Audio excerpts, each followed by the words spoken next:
All right. Hello, everybody.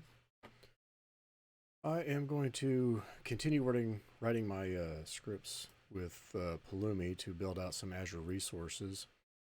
I did do some other cleanup. I moved my code to a different solution, renamed the project file, and even put it into a GitHub repository so that since I'm putting this much effort into it, I might as well keep it and protect it, right? So, what we did last time is we have a resource group being created, builds out a virtual network and the subnets. I have a network security group with 2 or 3 rules, and then I'm building out multiple virtual machines. And so there's 3 virtual machines to act as the suppliers in my story, and 2 for the food supply, or the merchants really. And the quick story of this is for a talk for a conference that I'm giving next or later this week actually, and on Azure networking. And the storyline is it's going to be a medieval time period, and there's a marketplace, and inside this courtyard area is merchants and suppliers and set up areas, and there's going to be rules that come in throughout this thing. So this Pulumi script is so that I can build the resources as I go through the talk. So it's so yeah, it builds the virtual network at a VNet 1. It's just a real simple name, 1024 addresses with a /22, and then I've got multiple subnets, each that are a /25, and they are built so that they're contiguous. I've got the 0.0 and then a 0.128, so that'll stack since they're each 128 addresses. And then clothing will start at the 1.0 and farming at the 1.128, so it's stacked inside that to fill out that 4th octet there. And then garden subnet for the lower half of the octet there. That pretty much is all I need as far as subnets. It doesn't fill the whole address space, but I don't need it to, so I'm good there. So then I've got some quick methods just for things like build me some virtual machines. Very simple method. Build a VM. But I loop through so I can govern how much. Right now they're all the same type, so I'm not worried about that. But I'm supplying a name, and the VM prefix is for the name, and then what subnet they belong to. And then I'll govern the count up here as I'm building this out. And you can tell by this is it's very, very specific with using Pulumi as to what you want in what details, etc. So if I look at build VM,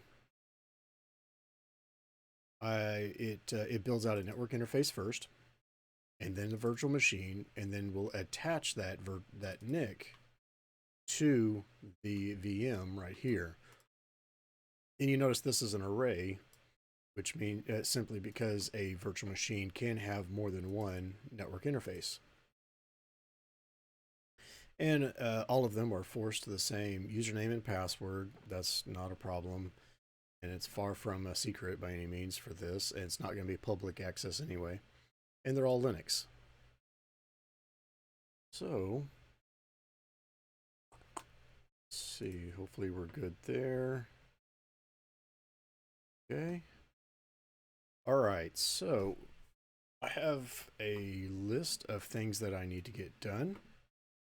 Let me discuss the network security group. And let me see if there's anything I might need to add or modify on this one. So the idea here is on my first network security group rule is I'm going to block traffic from the food merchants to the suppliers, because we're going to play pretend and say that those merchants, they don't get their supplies from the supplier tents. So no need for them to go back there. No need for them to access those food tents. And then I've got another one that is going to allow for all the other traffic from the merchants, those that are in the other subnets. They cannot be in the food subnet. That's the ones that are blocked. Now, something I think would be good is if I was to add another rule that's now is after this one. So it won't be 210, it'll be 220. Rule 3, and this is going to be all other traffic to suppliers. And here's what I'm thinking about this. I want to block not just this particular subnet, I want to block everybody going to here. So we're going to block access to suppliers by everyone else. Okay. Now I just need to add it to the list. Okay. So I've got my 3 network security group rules. This one is to deny the food traffic. This one will allow the other merchants run those specific subnets. And you notice that it's also, they're only allowed to come in on port 80. So this could be, you know, for obviously for a web server or something like that, and you can add and say 22 for SSH, or maybe 443 depending on who's going to terminate the SSL. You know, and you could do 53 if you wanted to set up a DNS server, something to that effect. I don't need to do that here, but I just could. Okay, so, all right, so I've got my 3 rules, and then I build my network security group, set the location the same as the resource group, and have my resource group reference so it knows what resource group to build this resource in. And then I add my security rules that were created in this list right here. Okay, now we got one more thing to do. I need to associate the network security group, because although we're talking about traffic at the TCP level, and really the IP level, so layer 3, I need to, it's not effective if I don't have the subnet association. So what I need to do is add some more associations here so that we're covering the other subnets. Okay, so now let's see, I've got number 4 here and garden. Okay. Now the other one that's missing out of this, that still needs to be associated with it as well, is the actual subnet for suppliers. Okay. Food, clothing, farming, garden, and suppliers. Good. Okay. Okay. Hey, Harold. Thanks for stopping by, man. I really appreciate it. Okay. Harold, I'm just continuing on building my scripts. This evening, I'm going to see how much further I can get tonight, and see what other kind of fun and mess I can get into. You didn't get the notice that I was going online. That's interesting. And my start screen is the clock. There was one little tiny setting I had to change, and it was actually done in OBS. It was just told to restart or reset after on activation. When I did that, it oh, you didn't notice the notice. Okay, all right, good. That makes sense. Okay. was curious why it wouldn't send out a notice, but I'm glad it did. Good, I'm glad. Okay, so yeah, thank you guys for stopping by. I appreciate it. All right, so now I know as far as my agenda, I'm caught up with the VNet, the 5 subnets. I've got VMs for all the subnets that I need. The 3 for suppliers, 2 for the food subnet, and 1 for the clothing, garden, and farming subnets. And then I built the NSG, and I've got my rules set. Okay, so do a quick build. And should be good to go here. Good, it succeeded. I mean, of course it did. Yeah, that's it. Yeah. So, probably too much into your guilty pleasure.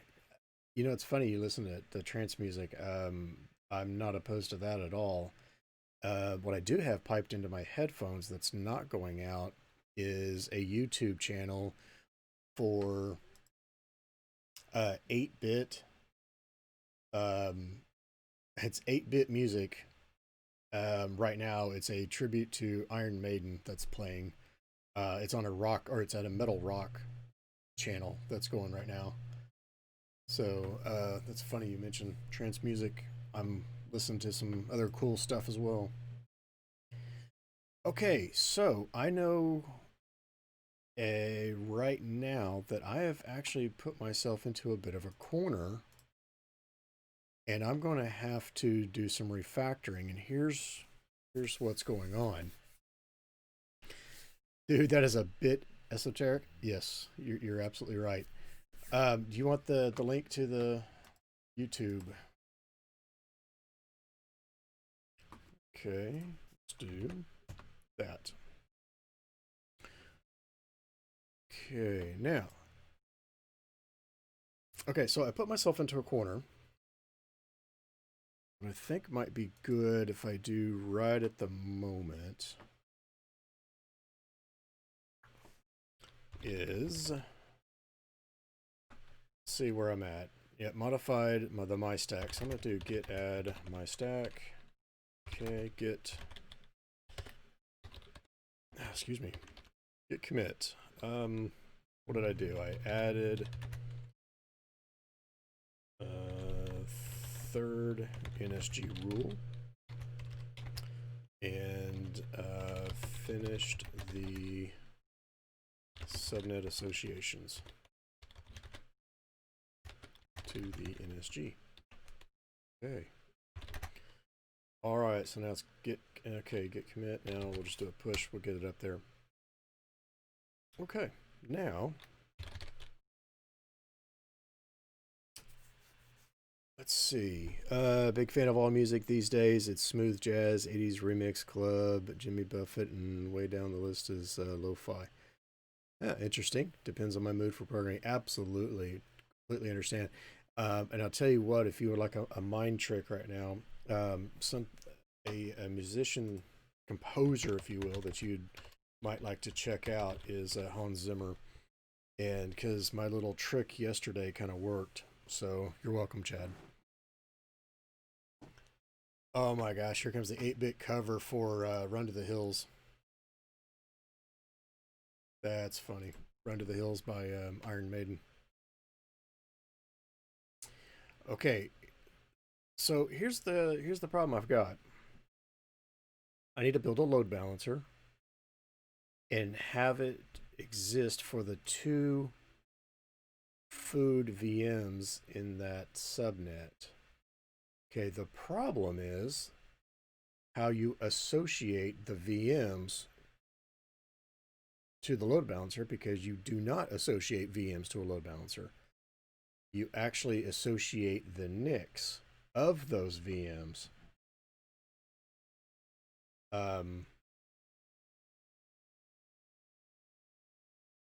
to that load balancer. So I'm going to have to figure out how I want to handle this.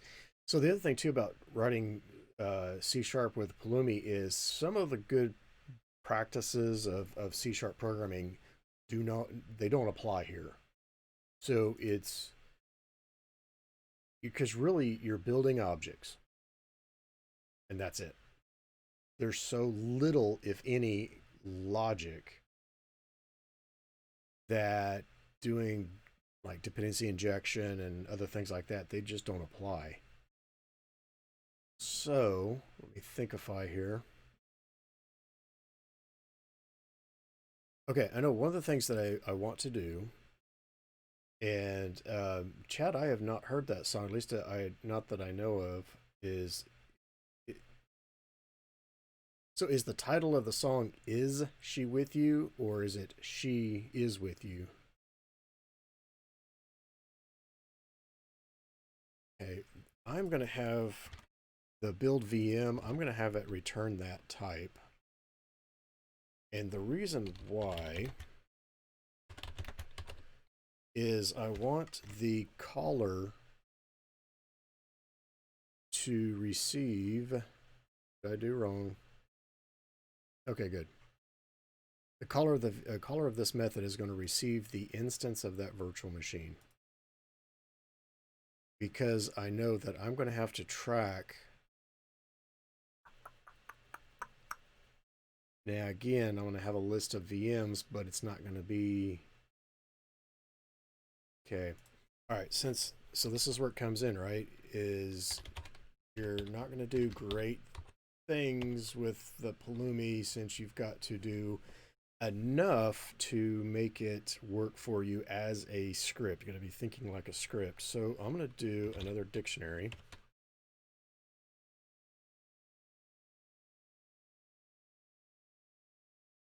Okay, it's Is She With You? All right. I'll have to check that out later. All right, so here's where I'm at. I want to track the the Wonder Woman theme song. Okay. From Batman versus Superman. Cool. Very cool. So here's where I'm at is it's the network interfaces that get tied to a load balancer. It's not the VMs. So as the NICs are being built for the different VMs, okay, let's do it that way since I know exactly what I'm going to do here. I will have a key of string. It'll just be the nickname, all pun intended. And we will have the network interface item right there. And this is going to be my food VM NICs. Okay. And let's pluralize it. Okay, let's go and make sure this is initialized so that we don't get a random null. Okay, as I build these, so it actually kind of changes. Well, the problem is, as I say build a VM, I'm going to build a NIC. But I'm building the VM for the garden, the clothing, the stuff, the VMs that reside in other subnets, as well as those in food subnet. So what I'm thinking is, how am I going to track and keep the specific ones that I want to have? And, okay, so I'll tell you what, here's the problem. Say, for example, I've got this guy's going to build, and I can do var VM equals this, okay?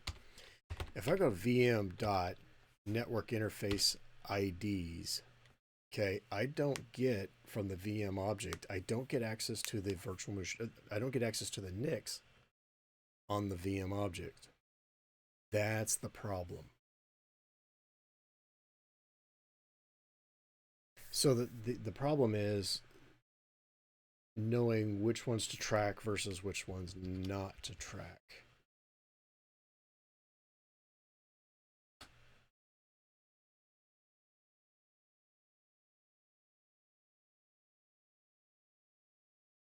And I want to be careful of adding just like, I'll just throw in a Boolean that says track it.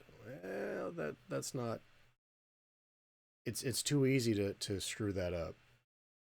It's too easy to have the wrong value in there. Then I've got the Nix, um, Kelly Grace on Twitch. She's really good. Okay, check that out. Kelly Grace, Kelly_Grace. Okay.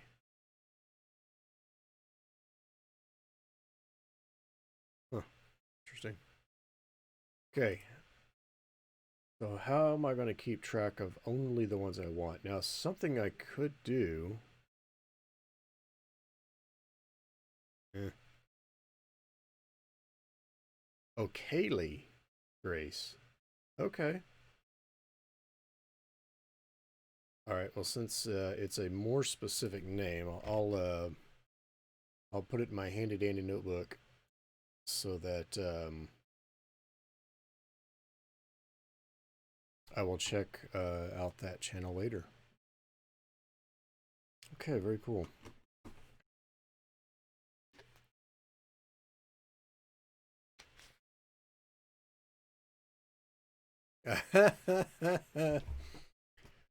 Well, you can check out the 8-bit covers that they have of a lot of other stuff because I'm just happening to be listening to the metal rock selection, but they've got covers of many other stuff out there.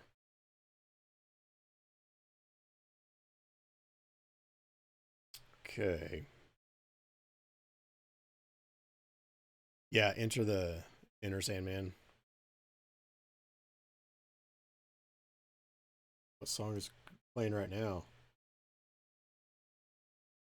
One by Metallica. That's funny. Okay. Well, I don't like doing this. Let's say track, and we'll just call it false. And that way, I can do that. Then, if track, then what I want to do is my things here. We're going to add. Okay, and this is going to be the nick dot name and the nick itself. Okay, why do you have a problem? Oh, because it's its own specialized type. I can't just throw in a string in there. And no, you're fine. What would you change anyway? Yeah, suppress it. Fine. Okay. All right. So what's happening here is that the key is a type of string, but the nickname, the name property, is an output of string. So it's a different type because that's specific to Pulumi. So what I'm doing is just doing a toString so I can feed that and keep that as the key. Okay. Not really what I want to do, but it'll suffice. And then for this thing, I can actually, for now anyway, put it back to void. Need to collapse that. Okay. Okay. No, don't do that. All right, a quick build just to verify all goodnesses in a row. Okay. Okay.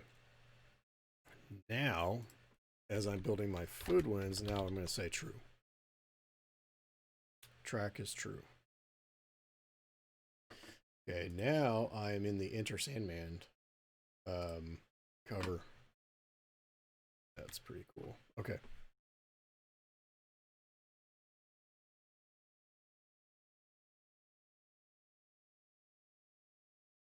Okay, so this is going to build my VMs for the food VMs. It will track it. It's going to track the NICs. Okay. Yeah, InstaFluff. He's a pretty interesting guy, and the dude is just super nice. Very very smart. I've jumped onto some of his shows, and he's talking math and trying to figure out some vectors and angles of things, and trying to work out different details as he was programming some other. I'm not even sure what he was programming on at that time, but yeah, he's a pretty cool guy. And oh, speaking of, let's see, does this work?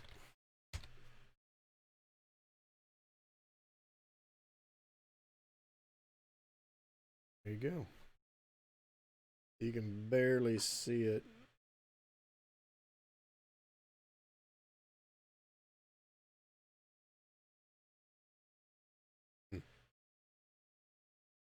Okay, so now I'm going to build a load balancer.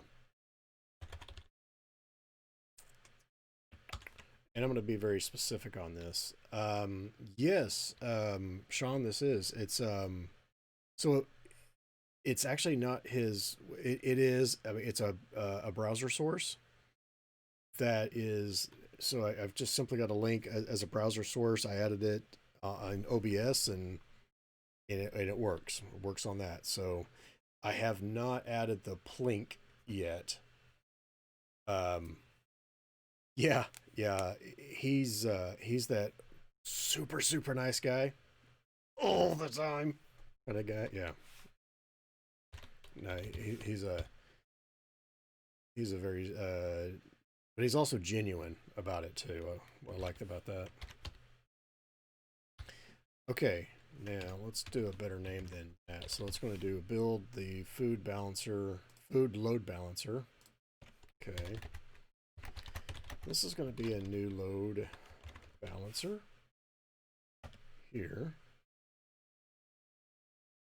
and food LB for now. This is fine. Let's do this.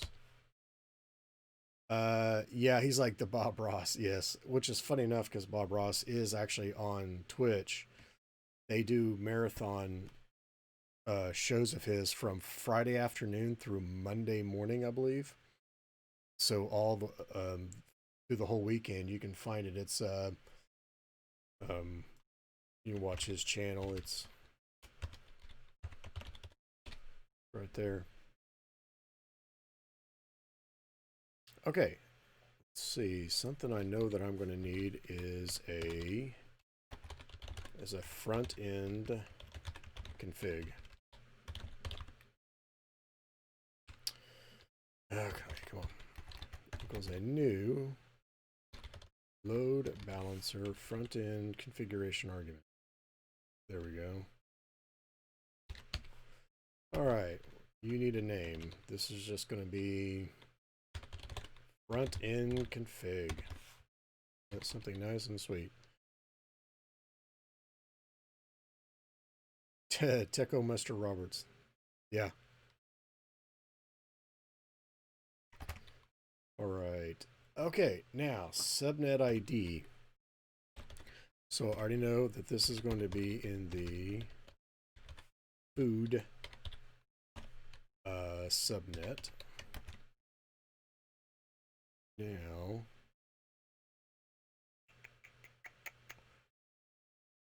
okay, the allocation, this will be dynamic for now. I really don't need a static. Uh, bu- bu- bu- oh wow. No, Harold, you're fine. I don't mind at all. You're not bothering me at all. Okay, I'm trying to see what else I need to add for the front end configuration. I've got the name, the subnet that it's going to belong to, and it's going to be a dynamically assigned private IP address. And Chad, you do a poor job of it. You're just not bugging me. It just doesn't work.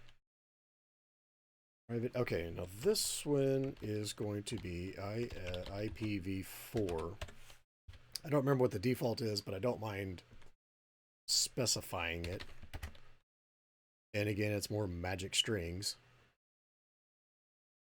I could do a static and I could provide a private IP address, but I'm just not going to worry about it. And I could also do a public IP address, but I really don't need to worry about it. Okay. So that's all good there. Now, load balancer. Okay, resource group name is going to be resource group name. Location will be the location of the resource group. The name, just so that I can have it stick, is the food LB. And the SKU. This one I'll just leave it at basic. I don't need a standard. In fact, I'll do that. I'll say that the other option is standard. And the front end configuration ID is going to be the front end configuration up there. And I'm not doing anything with tags at the moment. So, okay, we're good there. All right.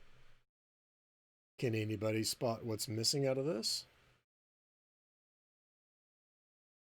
Because there's a few things that's missing. When you set up a load balancer, what else do you have to set up?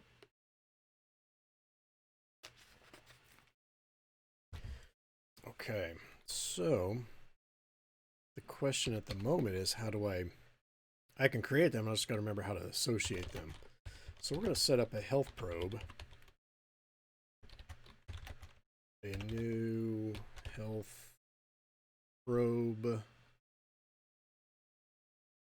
Yeah, right there.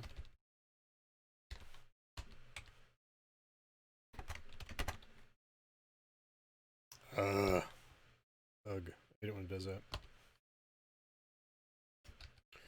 Oh, you're killing me, Smalls.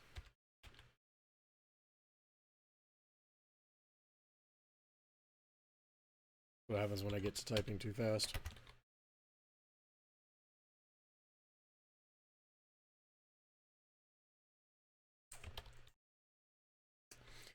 Okay. Do I want it enabled? True. Yes, I want it enabled. I don't have an ID for the probe yet.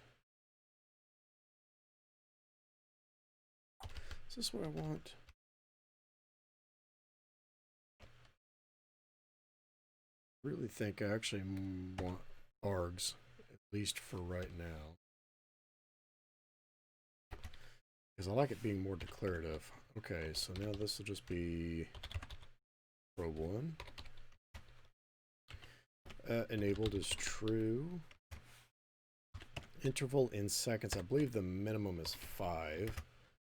And then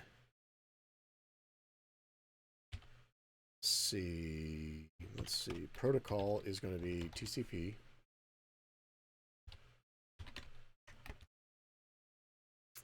All right, let's see.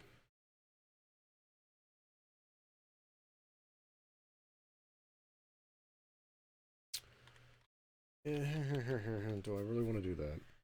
So specifies HTTP method the health probe uses when querying the backend pool. Okay, so here's what this is saying is how is it going to contact the NICs and essentially the associated virtual machines to see how they're responsive. How does it know to contact that virtual machine to verify that it's actually alive? And so, I mean, I could set up get, for example. And what this is saying is this is more of an application based, which an Azure Load Balancer is a layer, that's layer 7? No, it's not. It's layer 4. An Azure Load Balancer is layer 4. What this is saying is that the health probe will actually do a get request from the other end. I don't know that I really want to do that though. Protocols HTTP. No, I don't want to do that. I don't want to do that. What else do I have?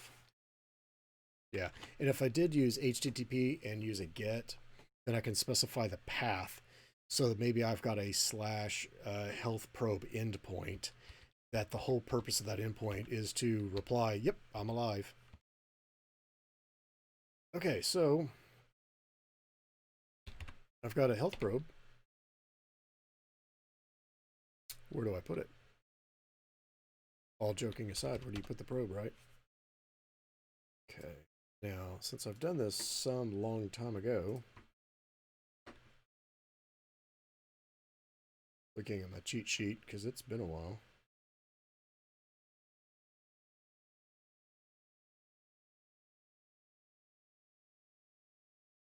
Where?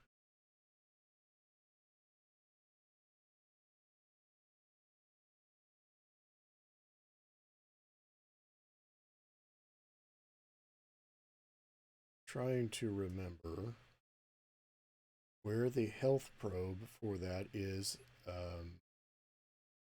assigned. It's easy to make them. I just don't remember where they attach to the load balancer. So cheating right quick.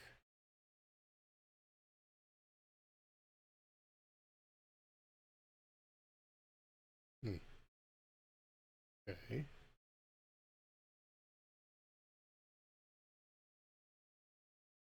All right, well, in the meantime, we'll skip it. Okay, so the other part of a load balancer that is not on here yet, and that's the back-end pool. The back-end pool is the association of those NICs.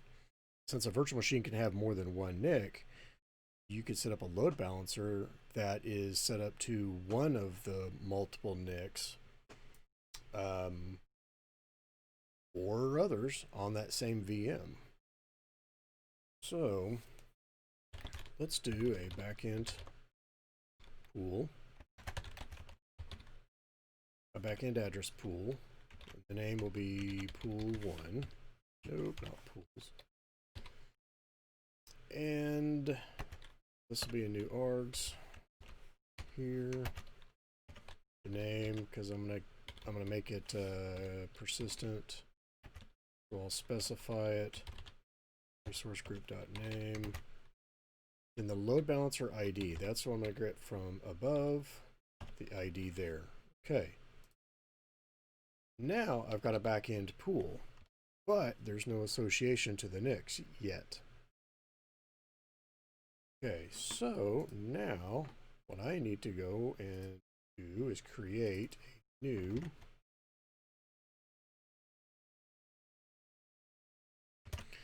I'm gonna create a new one of these. Come on, stop thinking.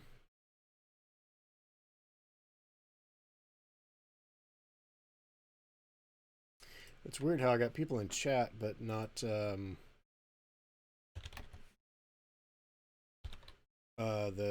as far as accounts, but it doesn't list the actual names right at the moment. No association one, because that doesn't matter. We'll do a new here. Okay, backend address pool ID. This is going to be that backend pool.id. The NIC. Okay, remember I said I've got a collection of here. So I'm going to grab that first one because I know there's two. Okay. Oh, I can't do it by that. I need the first one. It's a string. Oh shoot, what did I call it? Build my food. It's going to be VM food plus, okay, yeah. That's what it was. Food 0, actually. Okay, then the IP configuration name.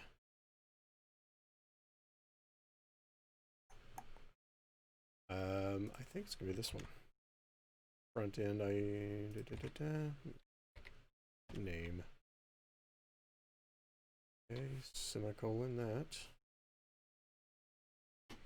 Now I'm going to duplicate this. I don't need to persist the association after this that I know of.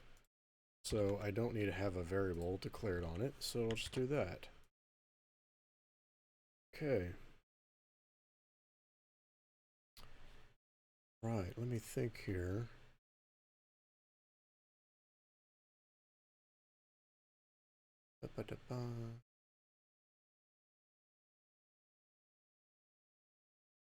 Okay. Still trying to trying to remember where that health probe comes in at, because I just don't remember.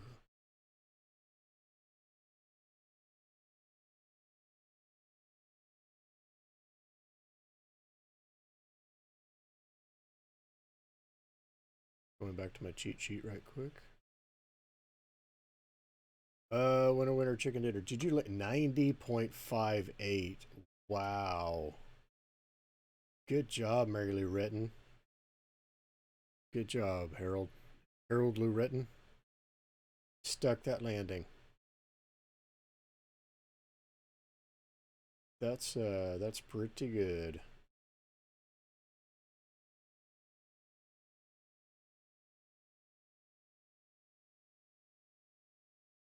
It was all skills, baby. Yeah, man, you got game. You got skill. You got me scared, man. Got me scared.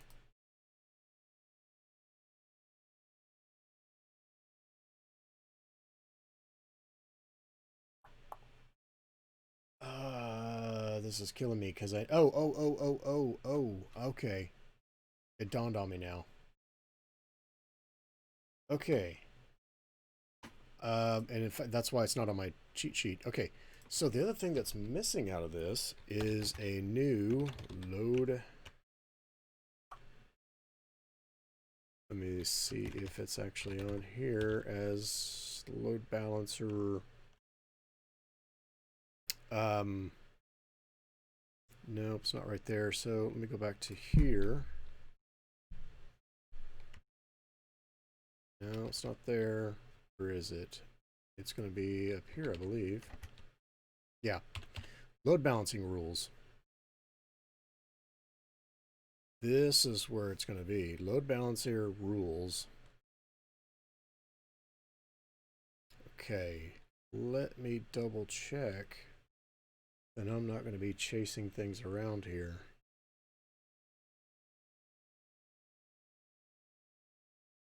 Okay, load balancer front end IP config args. Or load balancer rules.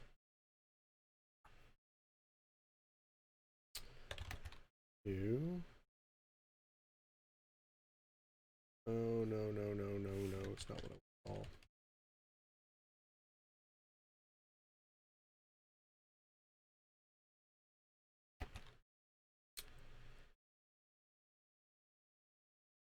Load balancer front end IP configuration args. Okay.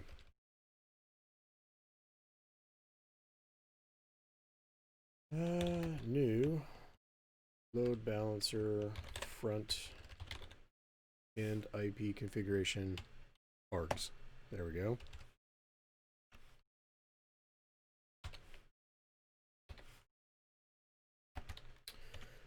Name. Don't know yet, so we'll just do config1 for the moment.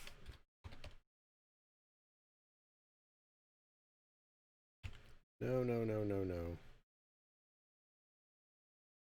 No, no, no, this is not what I was thinking. I misread that. This is a list of the load balancing rules.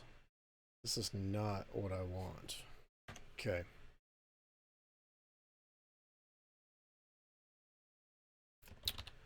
Is there not a rules?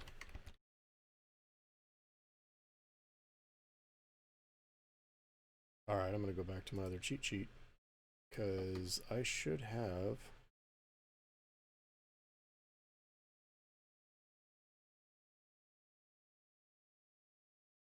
Okay, here. Give me 1 second here. What is that specific type? Or did I not get there before? Been a while.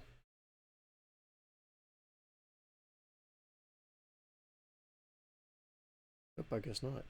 Okay. Well, then I know what we will do next. We will just have to go to...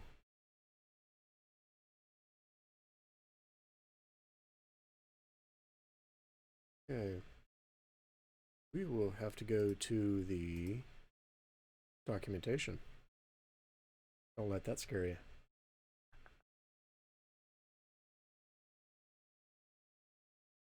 Okay, load balancer. Where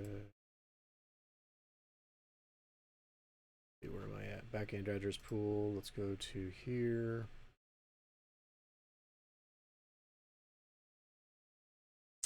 Okay, a rule. Why would you do that? Their naming convention is not very nice. It's just rule. Okay. This is what I'm looking at. All of a sudden, an image of Robin saying, "To the documentation," come to mind. Yes. To the documentation cave. Totally agree. When all else fails, go use the documentation that's already open and available, because I was thinking ahead. Okay, now, example rule. Anybody else see the problem with this one? Great. You create a rule. Okay, there's the load balancer it's associated with. That's fine. I still don't have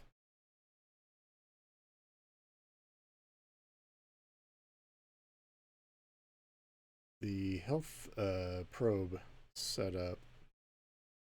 Okay. So I can come back to that. And what are you doing as far as probe? It's just creating the probe on it. This is not...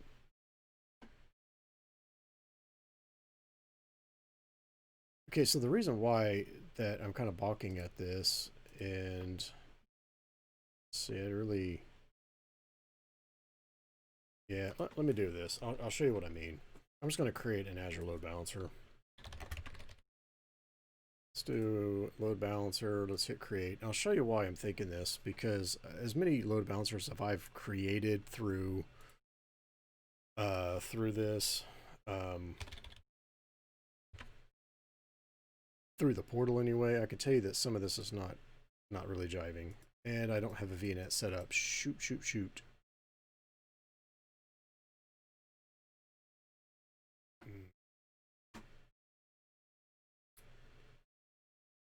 Okay. Let's set up a quick virtual network.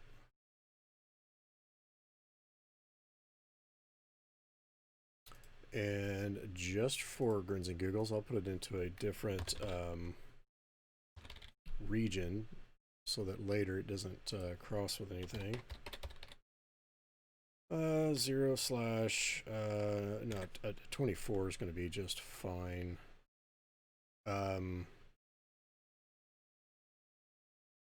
Why is there a 16 already there? Oh, that's right. It put me a default one if I wanted to use it. So let's change that from a /16 to /24.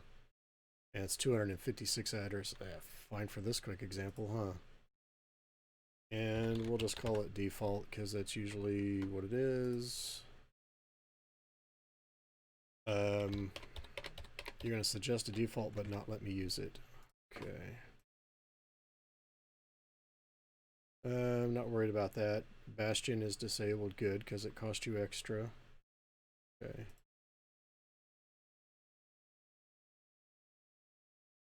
Right, set up a virtual network here, and they'll take a few seconds.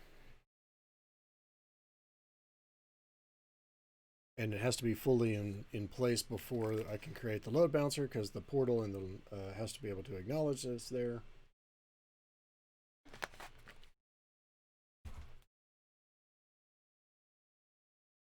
All right, so I can go there. Wait for it to show up.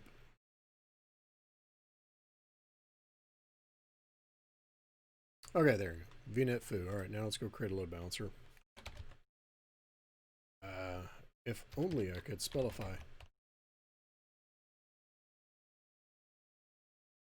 If only I could typificate.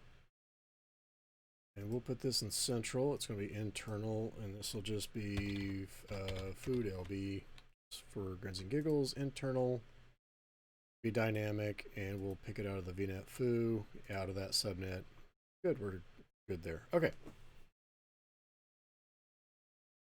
Let's go create that. That'll take just a little bit, and if you guys want, let's do a drop.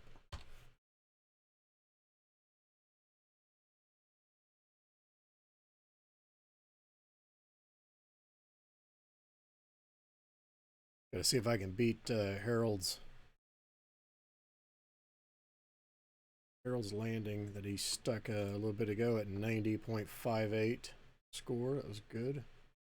I'm nowhere near it. Okay, so I'm gonna make a probe. It's gonna be TCP. Port 80 is fine. 5 and 2 there. Okay, good. All right, so I can create a probe. And it's a load balancing rule that has to have the probe. So when I create a load balancing rule here in just a minute, it needs to have the backend pool and it needs to have a probe. So then why, when we go to create a rule,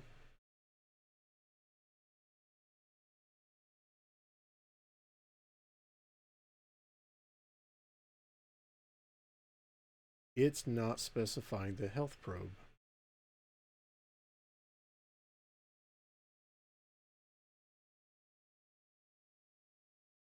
I kind of have an issue with that. That's not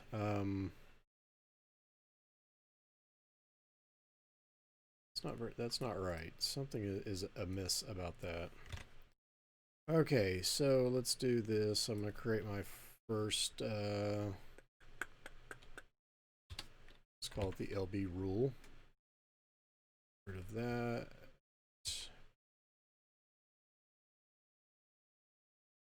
Get rid of this junk here. And there, because I don't need that. Okay, resource group name. This is going to be .name. The load balancer ID is going to be the one from above that I just created. And you notice that 3389, that's for RDP, remote desktop, and I don't need that. So I'm just going to do some pretending, right? I'm going to use port 80. And goes, okay, you've got a rule. But when I do the health probe, no, it's by itself. Let's see. I'm trying to think if I here. Why is that doing that?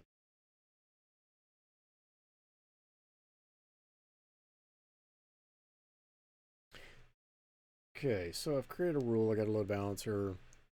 I'm using it internal. But again, when I create the probe, the health probe, it should be tied to a load balancer rule.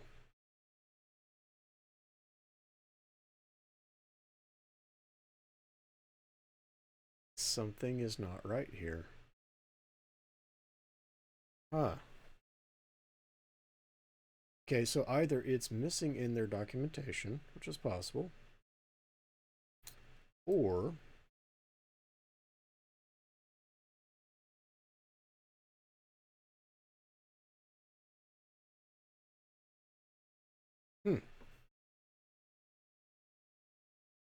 if it wasn't Sunday night, I could hit up Pulumi and say, hop on and see if you can better explain this.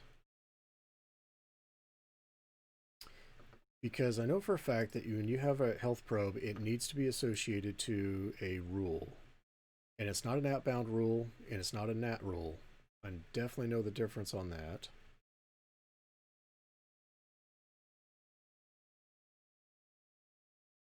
So why is it not surprised?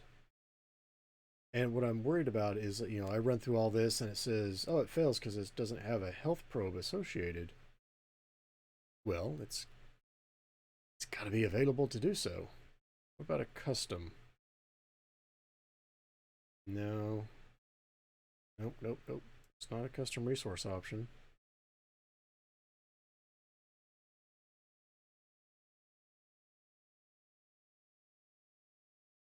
Okay.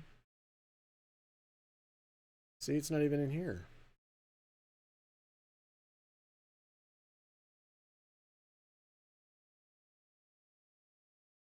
Hmm.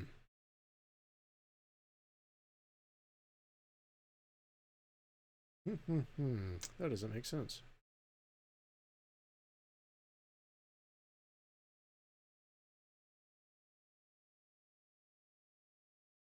There it is. Probe ID. That's what I'm looking for. Okay. So it does have one called probe ID instead of health probe. Health probe.id. I knew it had to be there, and I don't want to get all the way through this, be several minutes into it, and it goes, oh, can't do that. You missed one association. It's not going to help. Okay.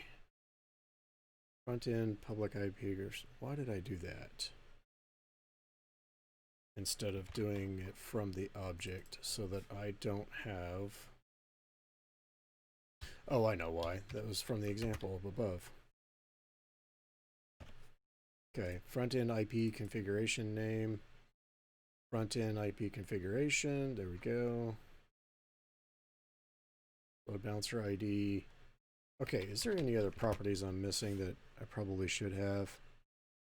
Yes, I do need to assign it to the backend address pool ID.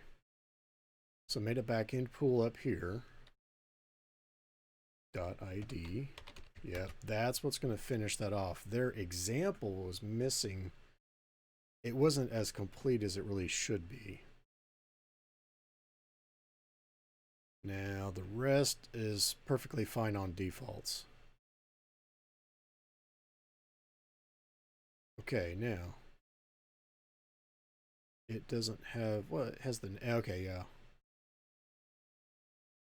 I'll do that because we'll just do rule 1 because naming things is hard, right?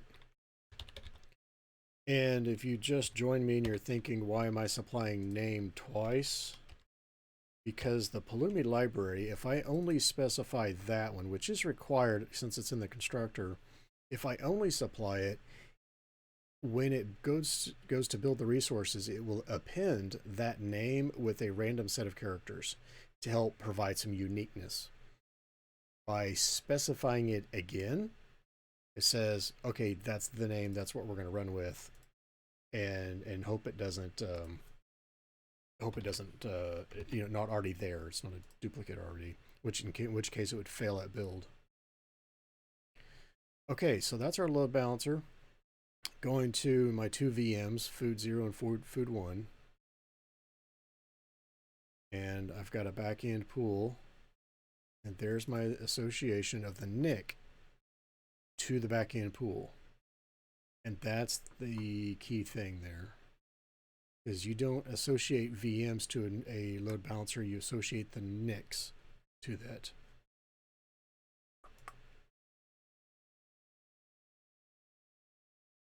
All right. Now, let's see. Is there anything else on my agenda list that I need to do right quick before I go and launch this? Nope. All right, so here's what I'm going to do. I'm going to make sure this thing builds, and then I'm going to launch this, and provided it's off and running, I'll see if you guys in chat want to say hi and yeah, there we go. Let me up. Okay. All right. Anybody in chat want to say hi? You can use the drop command and play the little parachute game if you'd like. Chad, good, you're still here. Okay, same key has already been added. Okay, so that had to have been when I created the... Not that, it had to have been created when I did this.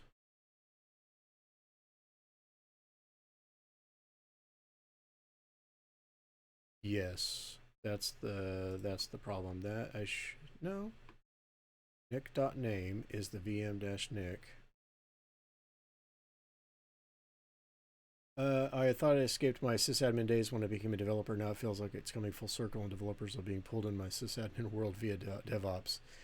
Yeah, kind of. And it helps to, in some ways, it helps a lot of the early or the younger developers, the more novice ones, to get a better appreciation for what it takes to actually get something deployed.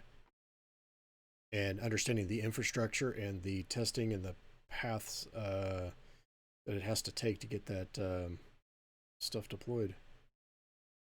All right, so it's a problem with the dictionary. It says I already got one in there. All right. All right, 158. Sounds like the food, yep.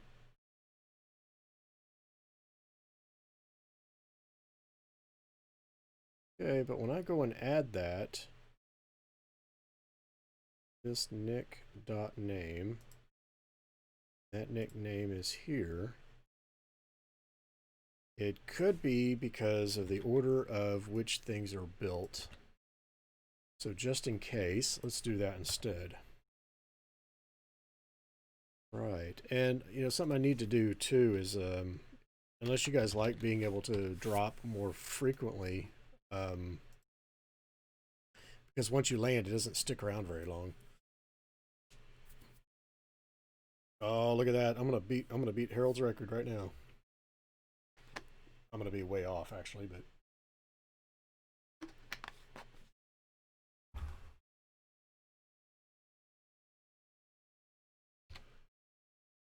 okay.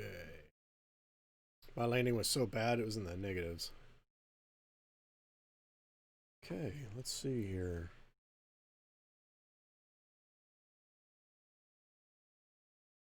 Okay, good. All right, so here's what we're gonna do. Now, because I started things over today, there's no resource group, there's no VNet, there's no network security group, there's no virtual machines or anything. This thing is going to go and build everything. So I want to let this thing go. No, one of the things I didn't do, let me go ahead and hit no on the prompt. That stopped because I forgot to tell it to actually go and build the load balancer. Okay, let me go back to here where I'm kicking things off. All right, now build the food load balancer. Okay. Now we will do that Pulumi up again. And that way it's one script and we'll get it going, and it's going to take a few minutes to run. So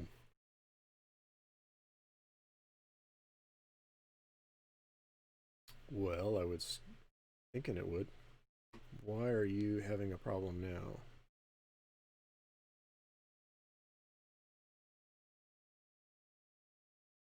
Auto 371.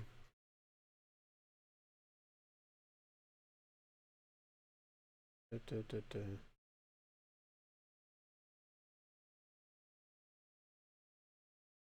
No, those are different. Oh.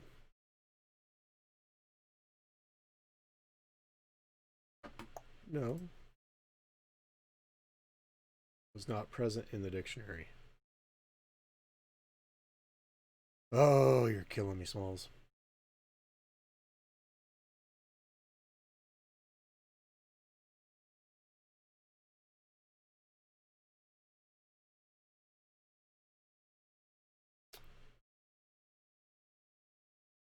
Yeah, yeah, I see what I did. Now,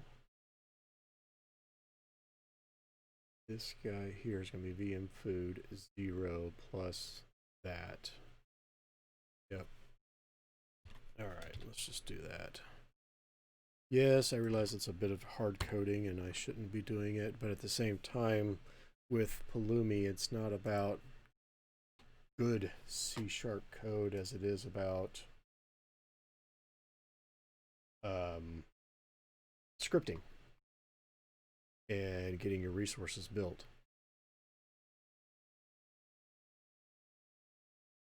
Okay, now we're going to get this going here. We've got a pool association and we've got a rule.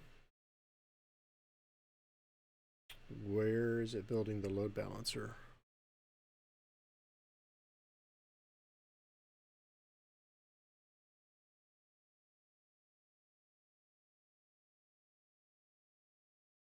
Okay, now that's a rule.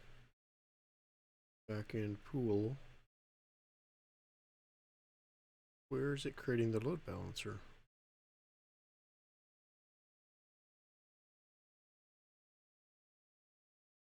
New rule. New load balancer right here.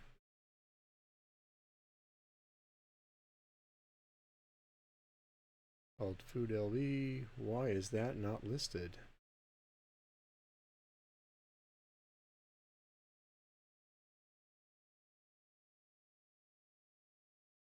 Okay, that's a little bizarre.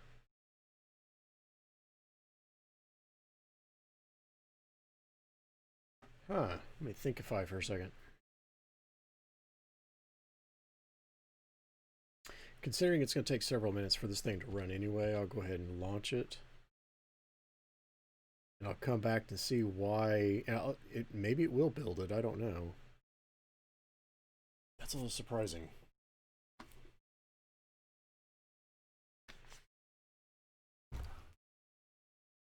And a failure right out of the gate. Didn't like creating the network security group. Okay, why? Why does it build yesterday but not today?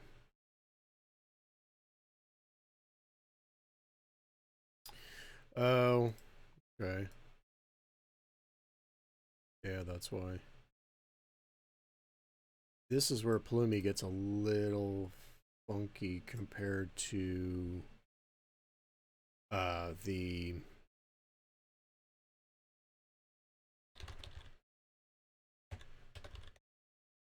into what you can actually do through the Azure portal. Okay, let's do that again. And Pulumi up.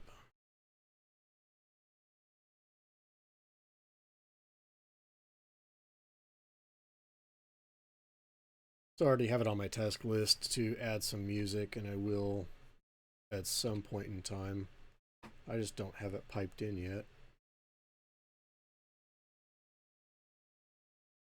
There's that load balancer. Now it's in the list. Seriously, are we failing again?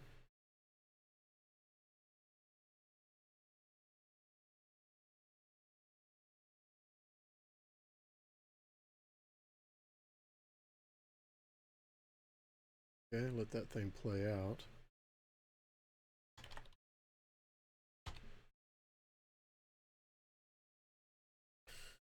All right, who's going to play drop with me? Well, this thing takes a few minutes to build some things out. And you're welcome to say hi in chat. Or you can stay in lurk mode, that's fine too. Nowhere near that thing. Can it auto-detect what has already been created if you weren't from a blank slate? Or do you need to add your own logic? Okay, so this is one of the problems with things like Terraform and Ansible and the other ones. If you already have resources there, no. Now, if I run this thing and it builds virtual machines and then I go and alter the script and then I rerun it, it already has a state by which to compare against. And that part's fine, but if I go and say, if I create a VM using the script, and then outside the script, I go and I change it through the portal, and then I come back to the script and say, okay, now I want you to go and rebuild it, it'll be out of sync and it will fail too. So once you create things through any kind of a infrastructure as code system, you need to stick with it.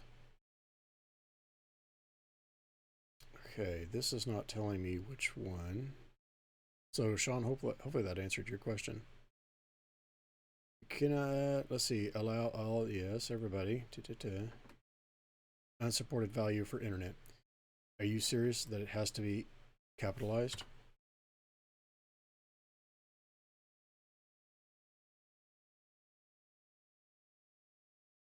This is one of those magic string kind of things. Okay, we're going to try that again. Now you notice that there are things that actually did get created according to this. So if I go and I look, and we can go ahead and bail out of this. Let's go home, resource groups, view. There's my resource group, and there's my my virtual network and my subnets. So although there was a failure in one area, it did build this out, some of the pieces. Yes, it did. Used a lot of business process automation, making sure that the schedule tasks, etc., haven't been modified outside of the scripted process was always a pain point. Yes, it absolutely is. And that's where you're better off to say, if you're going to use the tool, stick with the tool. Once you go outside that process, you're on your own. And that damn thing failed again. Well, then we're going to do the very simple thing and deal with it later, because that was a nice to have anyway. And I've got more things to accomplish tonight than one little network security group rule. And and the other thing too, Sean, is musical bookworm is I have many times I'll go and create a resource in through the portal, and then I will look at the ARM template to see some of the details of how it was created, so that I can better understand what items I need to supply. Okay, creating the virtual machines. And the other thing too, I don't know if you noticed this, but it looks like it's creating multiple virtual machines at the same time and not one after another. Shrinkify this a little bit. Yeah, you see, it's creating multiple virtual machines at the same time instead of contiguous, which is fantastic. Makes it that much quicker to execute, right?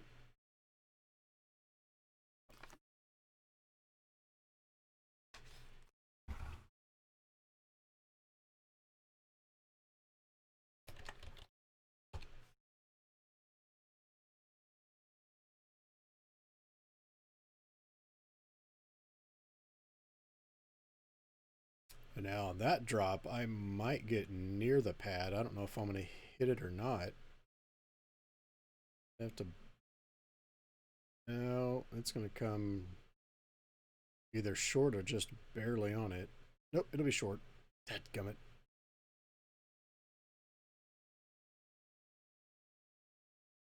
Network interface backend address pool association. Association 1 and 2. Let's minimize this. Minimize that. The association, chances are it's having problems with that, the names again. So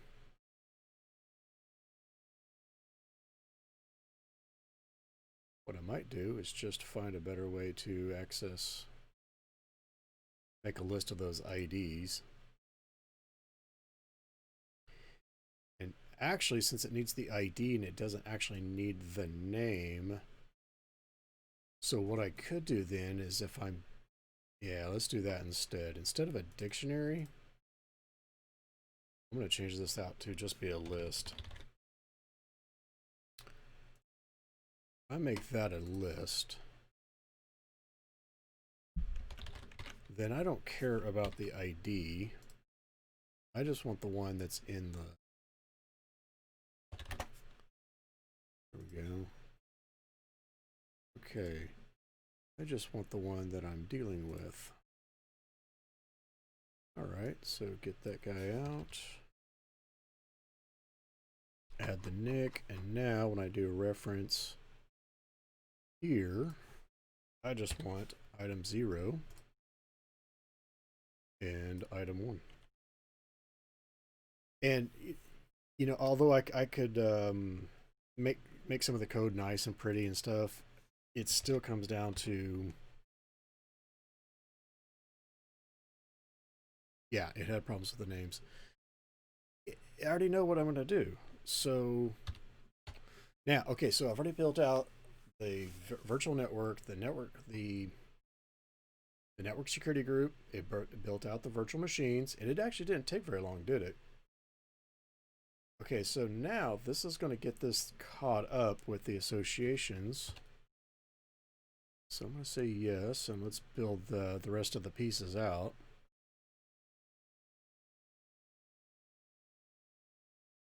I'll be damned.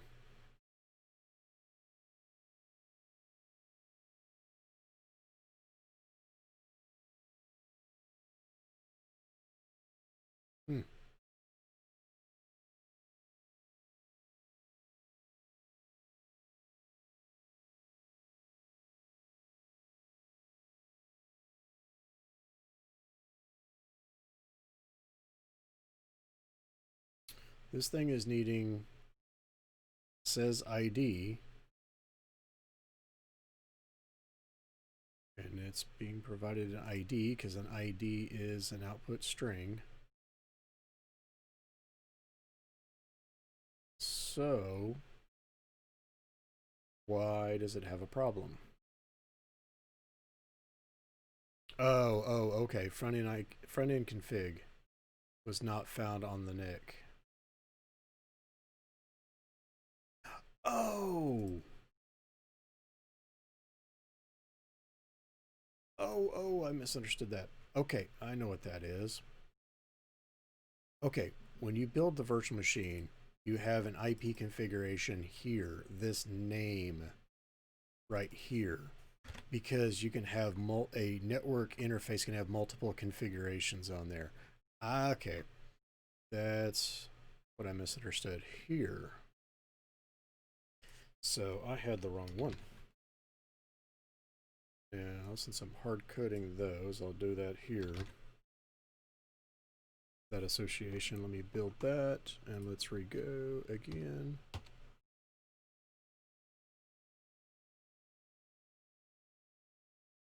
Ah, the joys of live programming.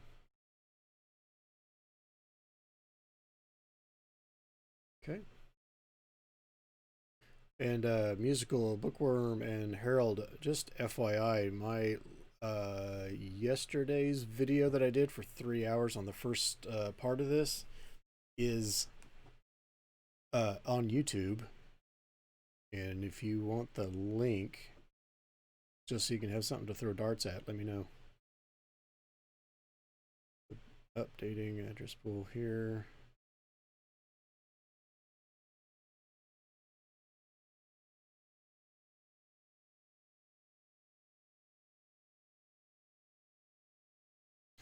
Okay, since one did and the other one did not, is this one of those things where it's a timing thing? Oh, thanks, Chad. I was going to charge for the link, but now that you already gave it out, oh man.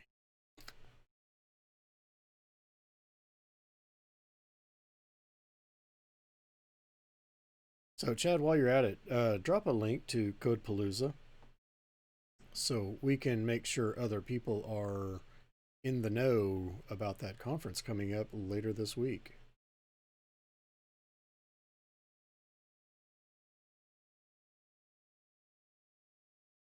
Network interface and load balancer are in different availabilities. Ooh. I didn't put them in availability sets.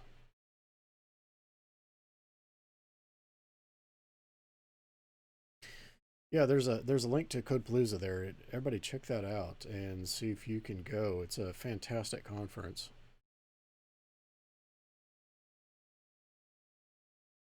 Okay, so you're my first subscriber. Harold, you get the badge. You get the badge of honor. Who's following? I can't read it on that screen. Myker? M-Y-K-R-E. Cool, man. Thanks for the follow. I appreciate it. Okay, so since I'm doing this in South Central, they do not have availability zones. They do have availability sets. However, I did not specify when creating the virtual machine to put the VM in an availability set. So why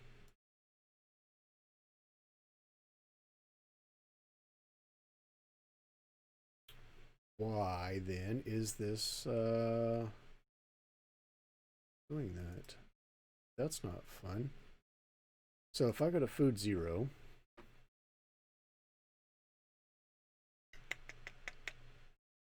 and let me go to availability. See, it's not an availability set.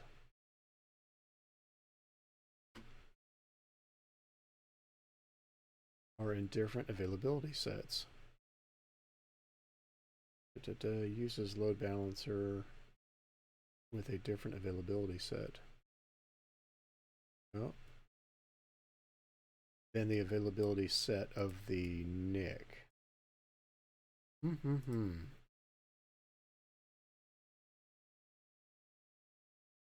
you can see that the network security group rules are in effect because this is sitting on the food subnet and the NSG is on that food subnet. Here you can have multiple configurations, IP configurations. Okay, got slightly baffled.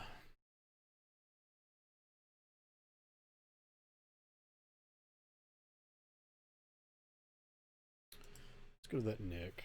Let's take a look at this. The VM is not in availability set, but it thinks that the NIC is. So this is the ARM template I was referring to earlier. I'm looking at the ARM template for the NIC.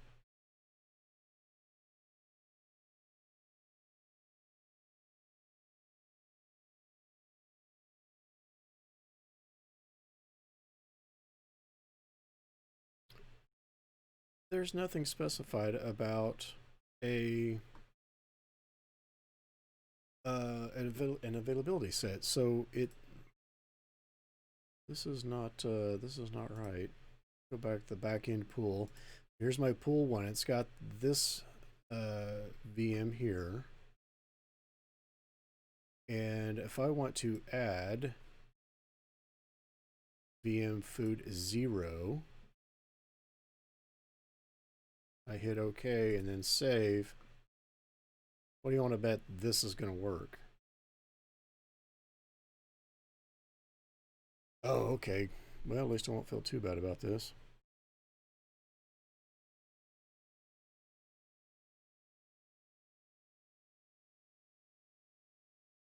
Okay. Do I get the same error? Yes, I do, in different availability sets. Okay.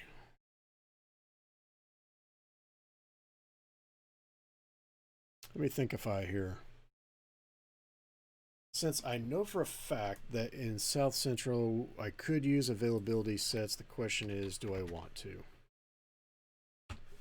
I could say and set the availability set. So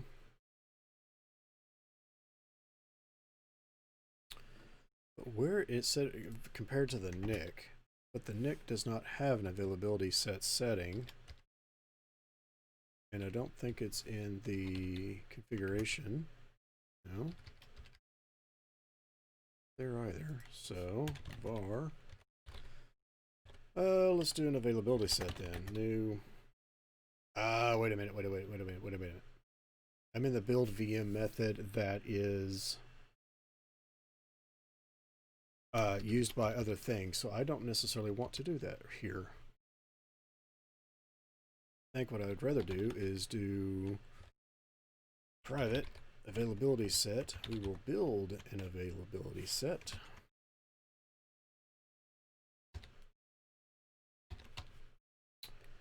And what we're going to do is var. Let's do equals new availability set. And we'll just call it the food availability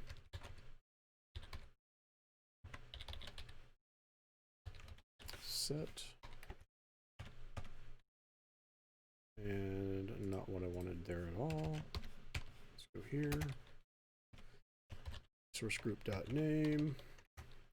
Location. Same thing as the location of the resource group. And quit doing Control R or Control N, I mean. The name, it'll be the same. So that special characters are not appended to the name. Let's see. Managed. Default is true. Sure, fine. Domain count's probably okay. It's at default domain count is at 3. Update is 5. Proximity play. Okay, I could do a proximity placement group, but I just don't need to. Okay, so now.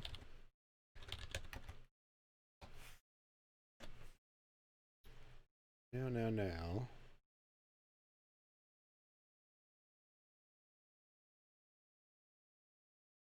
Yeah, see, this is where it's getting hokey. At some point, you're duplicating code, and at some point, you're adding stuff that you're debatable if you actually should actually have it.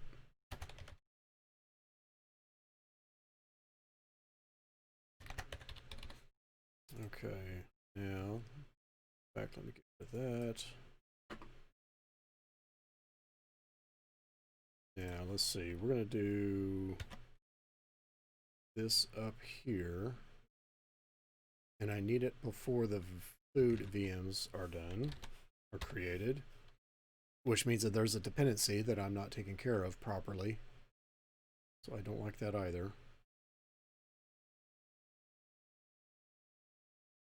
Okay, now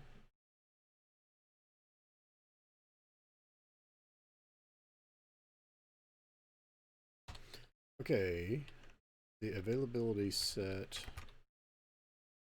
Oh, nope, not on the NIC. It is down here on the.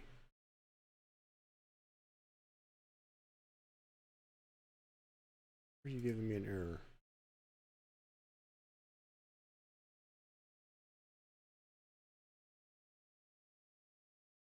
No, I didn't forget a comma.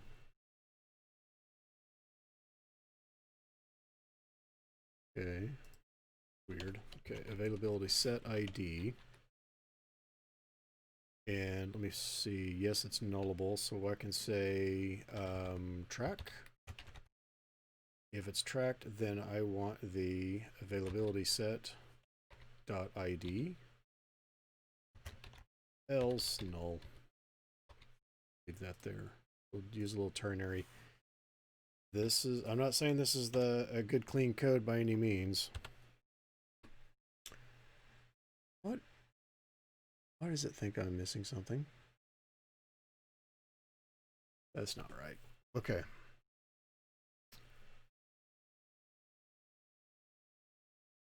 Okay, so what I'm doing is saying that if it's something to track, then it has an availability set, which I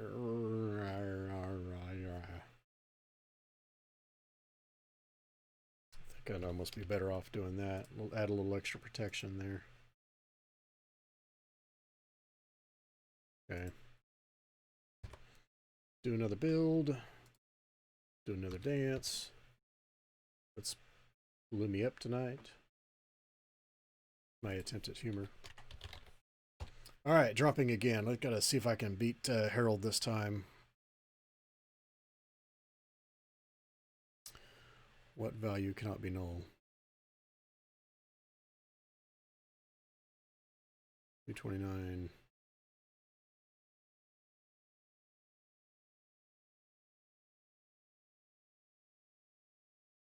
It cannot be null. Okay. Well, if it can't be null, then it can be empty string.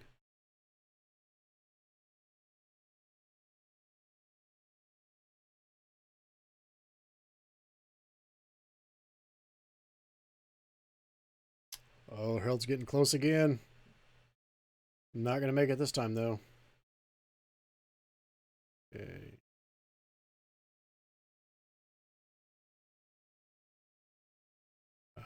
Oh yeah, I see it. Can't do that. And it's an input time. Lots of going on here. Yep.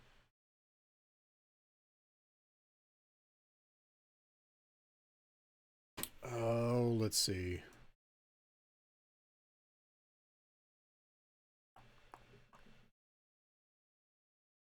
The problem is that dadgum input string type instead of just string. What if I did new input type string and just left it?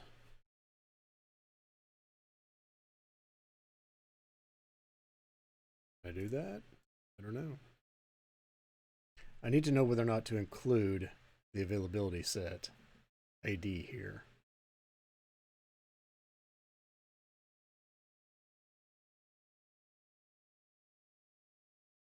You cannot convert output to an input. You cannot be serious.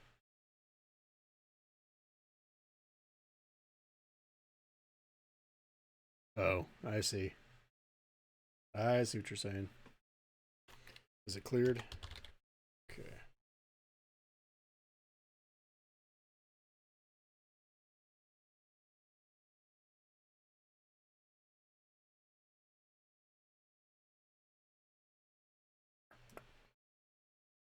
Let's remove this and let me think about this for a second here.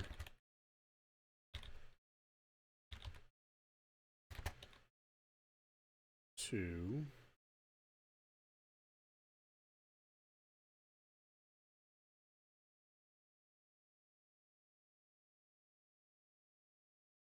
Okay, what I could do is that, I guess.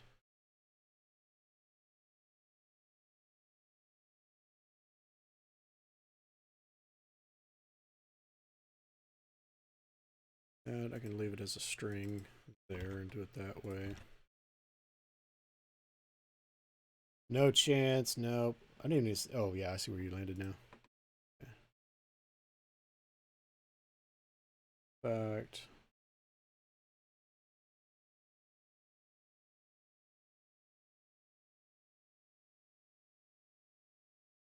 Yeah, okay, so if we have a track, then it's so bugging me. Okay. If we're tracking, then supply the availability set ID. If not, then it's just empty string. Okay.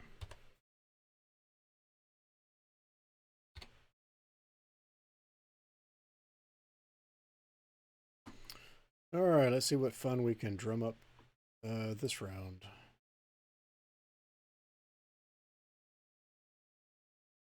Object reference not set to an instance of an object. Oh, now. 29. If false. No, if it's true, then do this.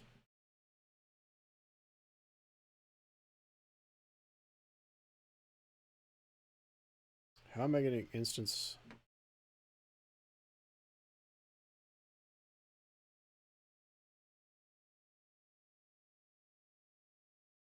Okay, fine. Let's do this. Let's do And Chad, you can help me with this. I'm trying to remember.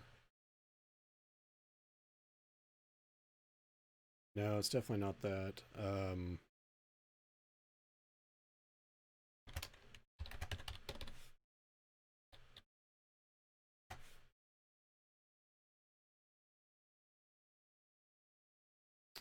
I was thinking of the double question mark operator.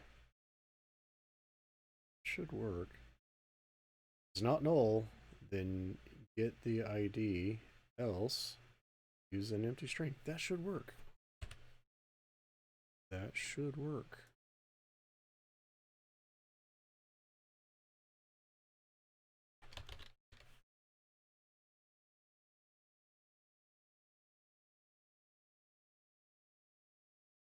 All right, that's much betterfied.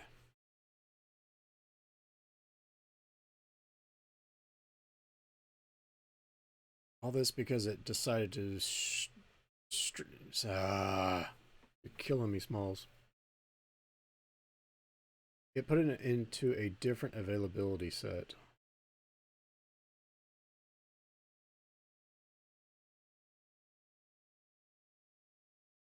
The Elvis operator.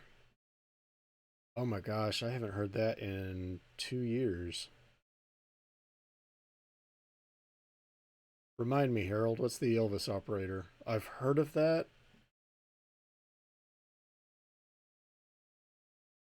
No, I actually heard of it, and I can't remember what it was, though.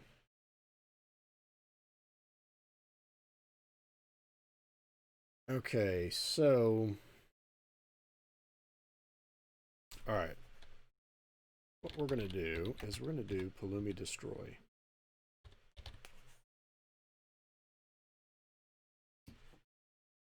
But...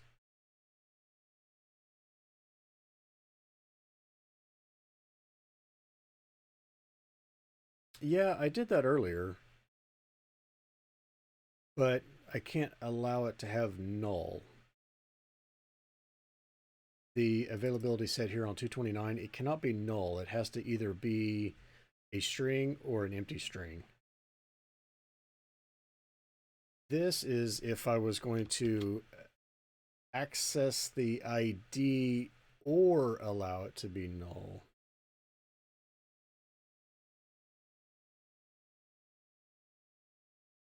Okay, so here's what I'm thinking.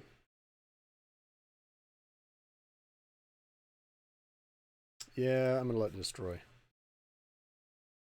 Now, not everything is... oh, this is... yes, refusing to delete protected. Yes, I get that. Then destroy everything else instead. Is there a destroy force? Because I want it to destroy the other items, but not destroy the VNet and the subnets. They are protected for a reason.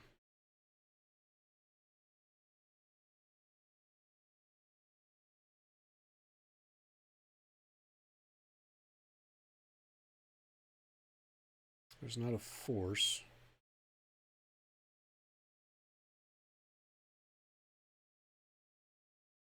Right, if I'm trying to access the ID of a property, of an object that is null, then the question mark helps prevent that. But the use of the data here, this has to be a string. That's why I can't use that. If I was just looking at the availability set.id and I put the question mark here, then it says, like if I did foo equals availability set question mark dot ID, that's fine as long as foo is allowed to be null. Because if that's null, then it won't access the property of a null object, which should be an error, but instead foo would be null. And then I'd have to do a null check on foo. Don't want to do that. Yeah.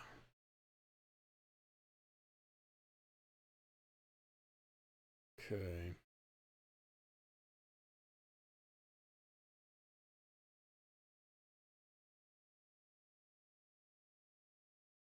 Think.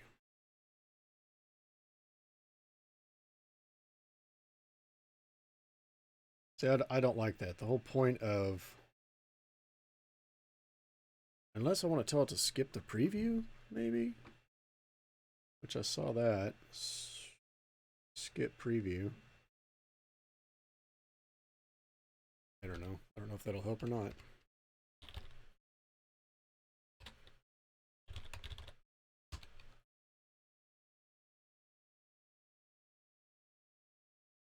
Okay. Okay. While that's killing things off. Oh, Harold, I got a chance on this one. I might actually land in the zone. Nope. No, I'm gonna be shy. Bummer. Yep, way shy. Okay, good. Deleting the other items, and I will recreate them, and thankfully they are quick to create. What bugs me is that it put it into an availability set. Yeah, close only counts in horseshoes. That's very, very true.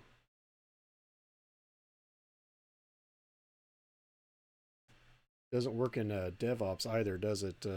Musical Bookworm. And I was so close to being deployed. You know, it was so close.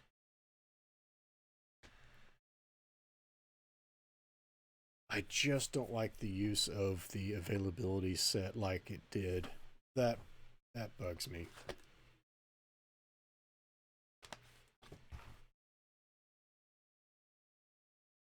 So I'm hoping there's not some surprise default in Pulumi that I'm not aware of. I don't like that. All right, so this is going to take a little bit longer to delete, and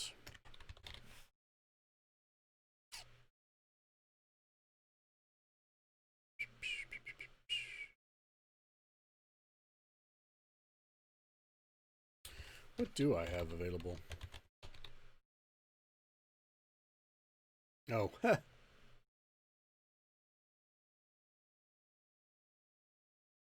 it's not as helpful as I was wanting. I don't even know what it says. What commands do I get? Maybe I need to set up a custom command that says, "Hi, Harold." Or maybe I don't get any at all. Yeah, I'll look at all that later then. Okay, let's head back to the home, resource groups. Let's see, I should have my marketplace. It should be the VNet when all done. Oh, yes. Okay.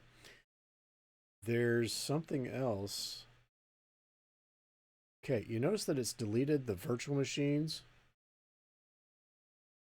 and now it's deleting the NICs. Okay.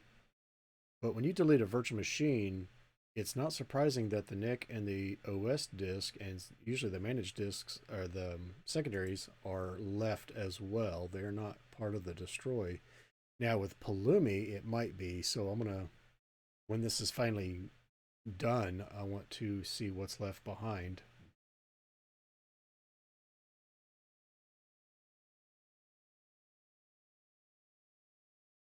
And just FYI, tell learn code, Chad, that I have now passed my 8-hour mark of streaming for my minimum for affiliate, but I've still got to stream multiple individual days to reach my 7 on that. If this one counts individually, then this will be 4 out of 7. But I've reached the 8-hour mark.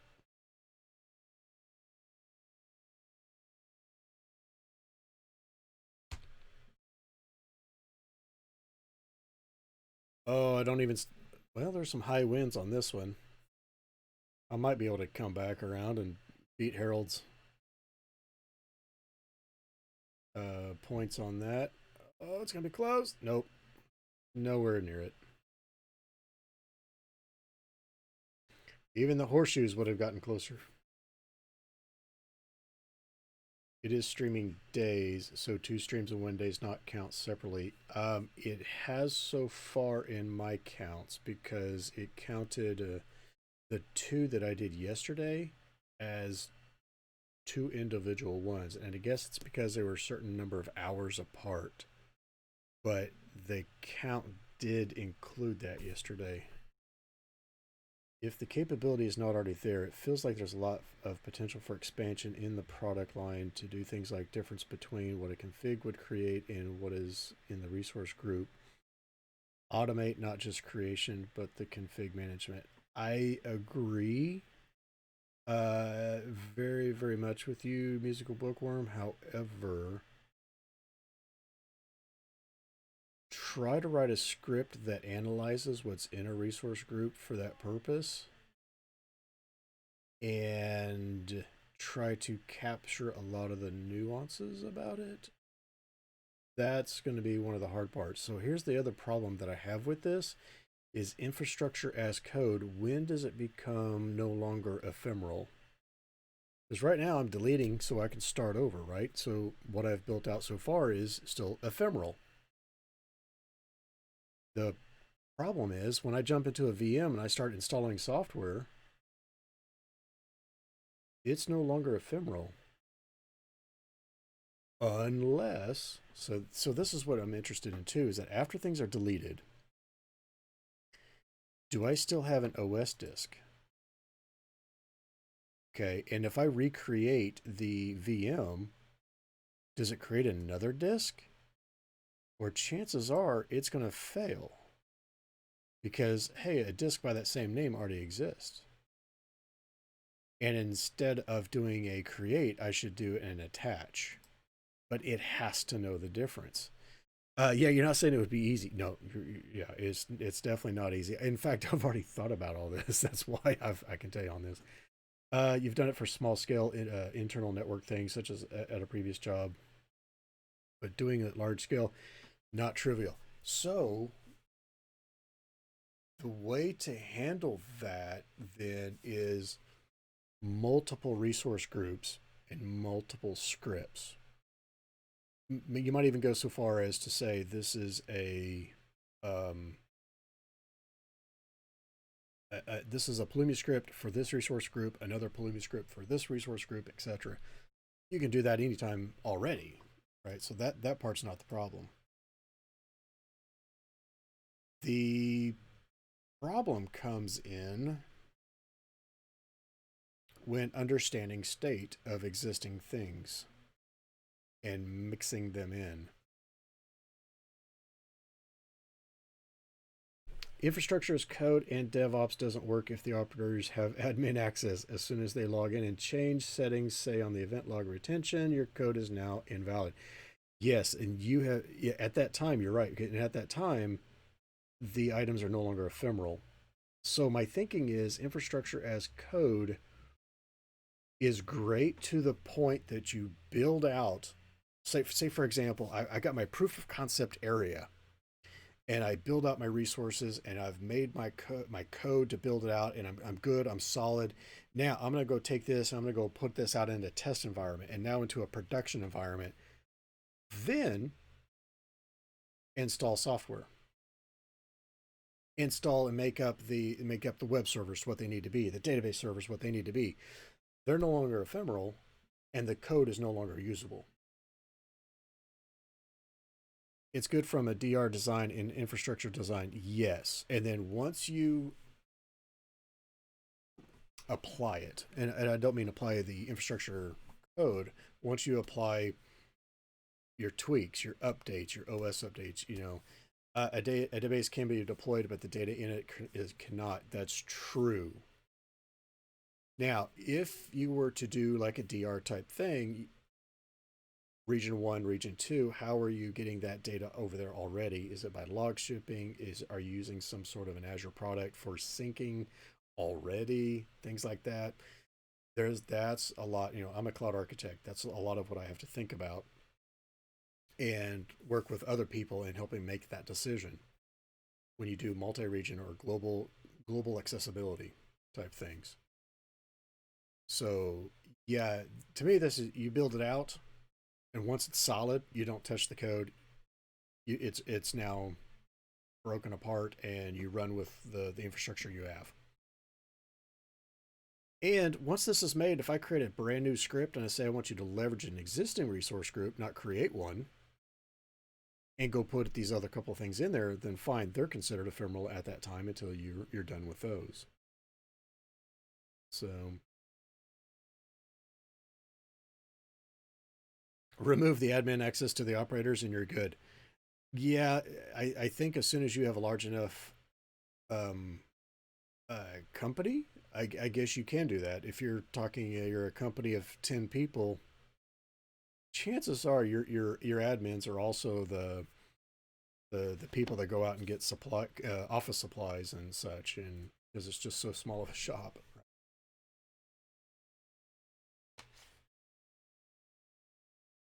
Yes, there have been jobs where I wish I could remove admin access, folks' admin access. Yes, I agree. I agree. When I first got into IT at all, I was like, I didn't understand how come these people they have a standard login, then they have a login that has full rights. Why not just use the one with full rights? And of course, it didn't take me very long and realize, okay, that's a security reason. That way you have your normal access, then you got your admin access for things. In an Azure environment, the operators should all have global reader permission. The deployment and such should all be done through code, separation of duties. Yeah, yeah, I agree with you on that. I absolutely agree with you. And understanding the roles that you can and cannot do through Azure is a good thing too. In fact, um, the access. So I'm not using my AZCLI access is not being used here for Pulumi. This is actually using a service principal, which is set up as a contributor. But I can also go and revoke it and cut it at any time. So it's not a full user account, but it is a principal that I can remove. Yep. Yep. It should be use yeah, service principals for the work. Yep. Yeah, exactly. And that I've already set up. I did that a few days ago. And I also have that off screen so that I don't dox myself. And I don't know if you've noticed, I'm also using you can't see that. Hopefully you cannot see that subscription ID. Um, yeah. Oh, I finally landed 12.13. Um, so I'm using a plugin by that Clarkio used or created called AZ Mask, and it blurs some of the information on the screen so that I don't dox myself. So if you want to check out, see if I can spell it correctly, Clarkio on Twitch, Clarkio, which is Brian Clark, works for Microsoft. I believe he's a cloud developer advocate.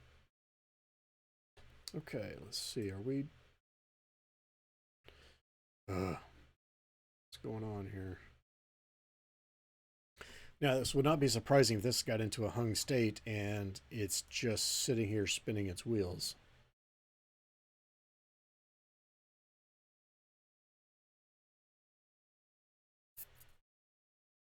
It doesn't like the fact that I scrolled. Yeah, I don't have the shout out command set up yet. I'm so new to the streaming. I just don't have things set up yet. And there is a bot that I'm going to be using called Vulcan from another streamer, um, Bald Bearded Builder. Yeah, you're new to streaming as well. Cool. Well, let's do a follow for you as well.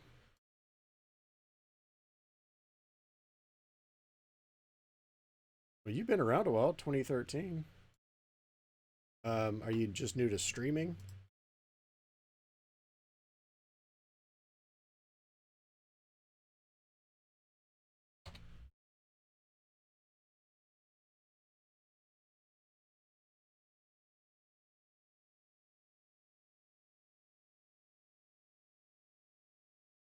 Okay.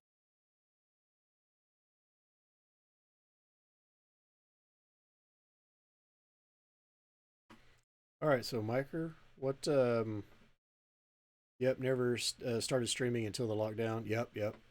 Yeah, and Harold is new to it as well, and so we're all just having some fun with this. All right, cool.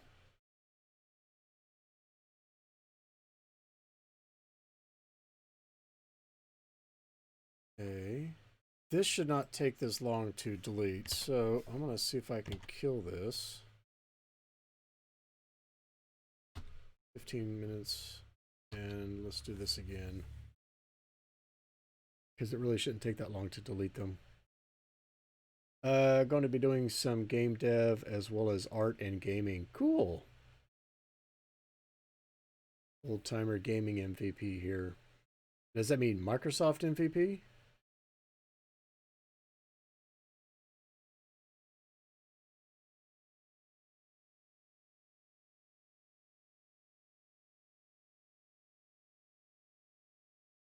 Yep, MVP with XNA and DirectX. Wow, yes. I remember those. Well, very cool, man. Yeah, I'm currently an MVP. In fact, I just got it this last July. Yeah, until they dropped the XNA platform, yeah. Yep, very cool. Yeah, doing some game dev stuff and on some. Now, what kind of platform are you using now? Are you using like Unity or something else?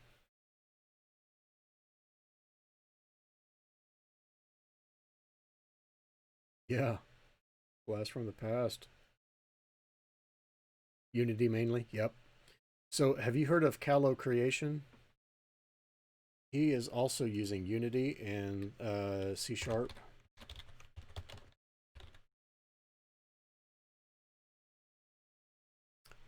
Yeah, in fact, he's got, I think the last several streams, he has been doing something very specific to a game, somewhat of a game for some of his bot stuff.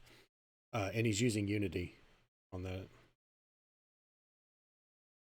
And of course, Lana underscore Lux, she has,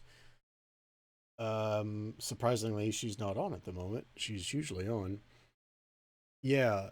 Um, yeah. Okay. You're already familiar with Lana. She does Maya, I believe, in C Sharp, which was really cool because I didn't know until I saw one of her shows that you can actually do C Sharp um, in Maya.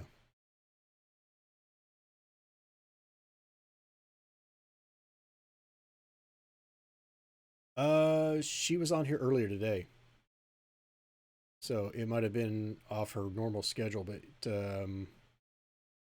yeah, and use Blender. Very cool.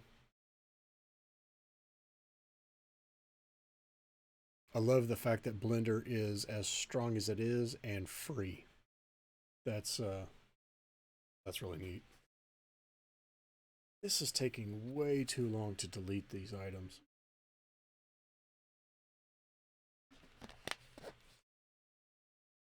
Now, I can show you as well how I can break the connection between my Pulumi script and my existing resources, and then I take control and I just have it rebuild. But I have to go from start, which also means the VNet and the resource group and everything. I can do that in just a minute if this thing does not finish in a reasonable amount of time. Made a point a while ago to focus on the free or cheaper tools, as a lot of my guys used to be students, worked with the MSP. Yeah, yeah, and I think certainly if they're going to get into the industry, free and cheap are useful tools to help people get in with. Because Maya does not have a free version that I know of, or if they do, it's extremely limited. Is Maya still on its own, or is it owned by Adobe yet, or some other company? Okay, Chad, thanks for stopping by. I appreciate it. Doing a lot of them can't afford the game devs. Yeah, exactly. And 3D Studio Max, I remember that back in the 90s. Um, yeah, yeah, it was in the 90s, mid to late 90s. 3D Studio Max was awesome. Thanks, Chad, for stopping by. I appreciate it.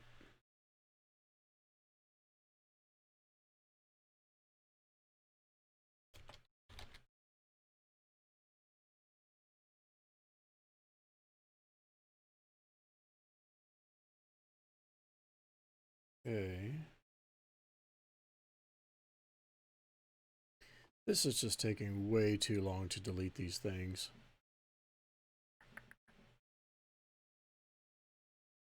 So let's do things manually.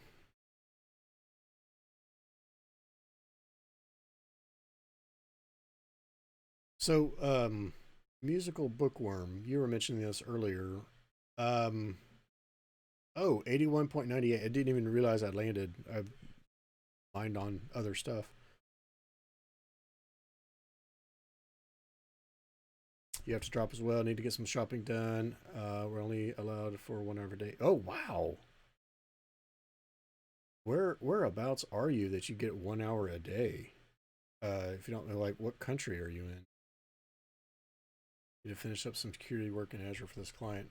Very cool. And thanks for stopping by, Miker. I appreciate that. Hopefully, if I'm not saying that correctly, let me know. Miker or another pronunciation. You're in Australia. Oh, very cool. Thanks for stopping by, man. I really appreciate it. Appreciate it. Okay, I am. Yeah, he said he's in Australia. Okay, I'm gonna break out of this, and we're just gonna do things manually. Okay. I don't like to do this, but this is what's gonna have to happen. So I'm gonna take this guy, and I'm gonna delete the resource group, which means I'm gonna delete everything in this resource group, including the resource group itself.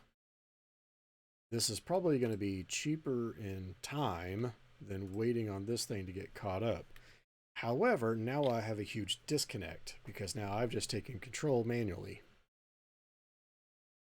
So you were doing some Pulumi, was thinking of jumping into it. I do ARM as well as Terraform. Awesome. That is fantastic because that's exactly what I was wanting to do is I play a little bit with Pulumi, but not enough stuff is done with it. So I figured, well, I need to start getting into doing a little streaming, get some credit for that, right? Why not do something that I'm already playing with and I'm using for a conference talk? So fantastic, and it's my plan is working. You know, put that information out there and see who else is into infrastructure as code kind of things. So very cool, man. I'm glad you stopped by.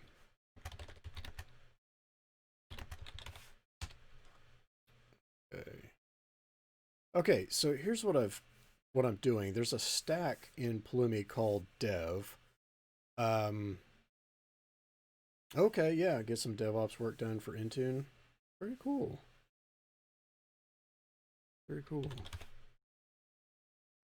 So the anyways, got to catch you. Yeah, when you get back. Okay, awesome.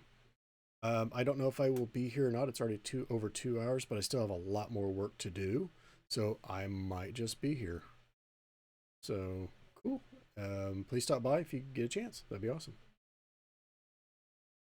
Okay, so things that are being removed manually. And now I have a disconnect, but the information as far as what is built in that state that I was referring to earlier is called a stack. Pulumi calls it a stack. And what I'm doing is I'm deleting that stack. So now it is now done. It's going to go away. And now when I run this again, there's nothing to destroy because it doesn't know of anything out there. It's completely disconnected. So when I do this again, this is going to be Pulumi up, but I can't run that just yet. I have to wait for that resource group to finally be deleted.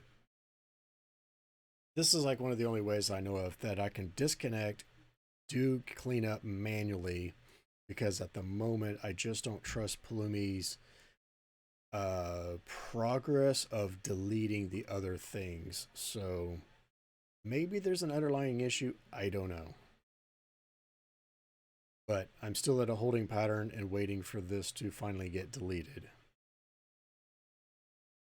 Okay. All right, I'm going to try again to see if I can get a better score than Harold. With that angle, I have a chance. No, it looks like I'm going to come in short. No, I'm going to come in way short. Don't worry, Harold.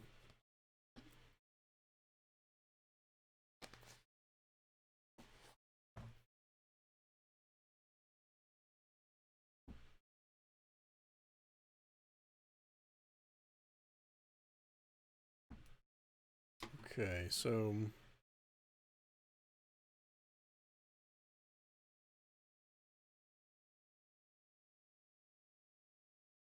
you ain't scared. Well, no doubt you will land better than I did. Felicia Day is on.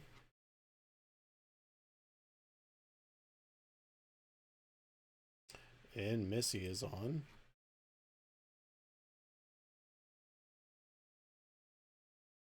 Okay. Where did you land? Up next to me a little bit. How did my stream go tonight? I am still streaming tonight. So, Terry, thanks for joining. Glad to see you. Okay, let's get rid of that. Okay, so I'm starting brand new. Now we're going to do Pulumi up. And yes, I need to create a new stack. We'll call it dev as earlier because that part doesn't matter now. All right, so for those joining recently here, well, I'm 2 hours into it, and what I've done, and as soon as I can kick this off, I'll show you what I've done. It's going to create the resource group and an availability set. I'm going to go ahead and force one. Now I'm second guessing myself.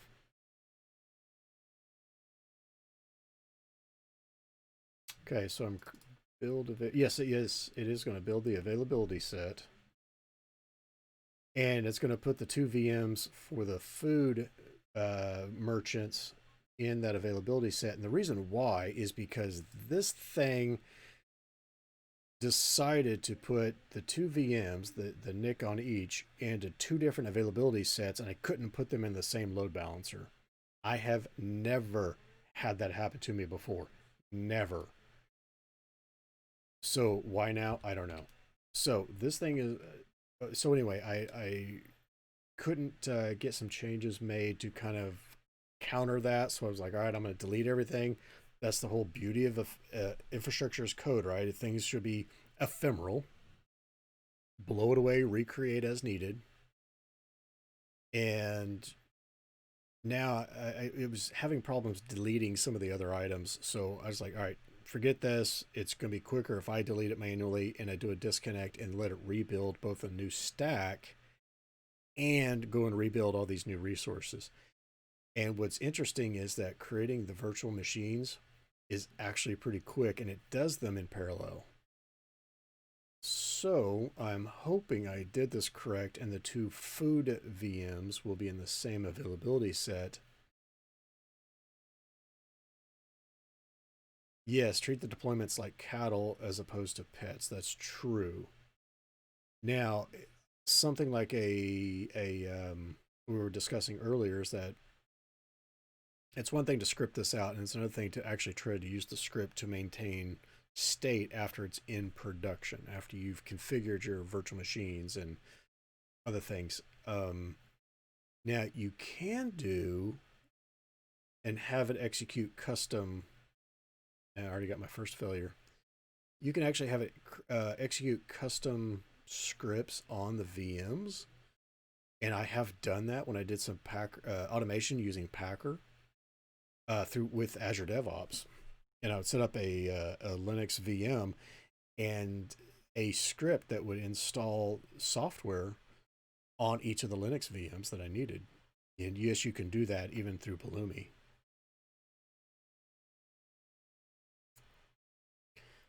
All right, I got to wait for this thing to finish so I can at least see what my error is on that virtual machine.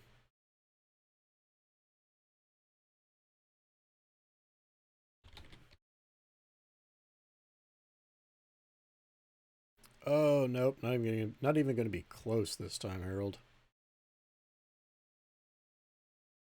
I think what was it, Harold? 90.58, something like that you had earlier tonight. I forget what your score was.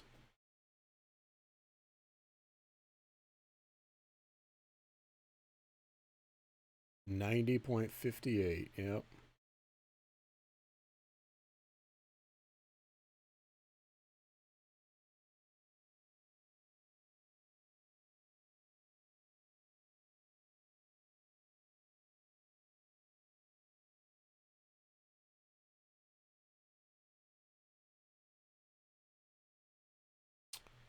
Oh, you're going oh.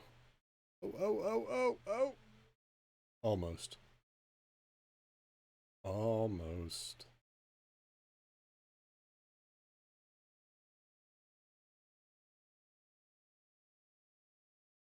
And for those of you lurking, I do have that drop game from InstaFluff. It's on here if you want to play. Okay. Missed it by that much. That's right. Is using a different availability set other than the one connected for the load balancer. Okay. When I build the load balancer, I don't have an option for availability set.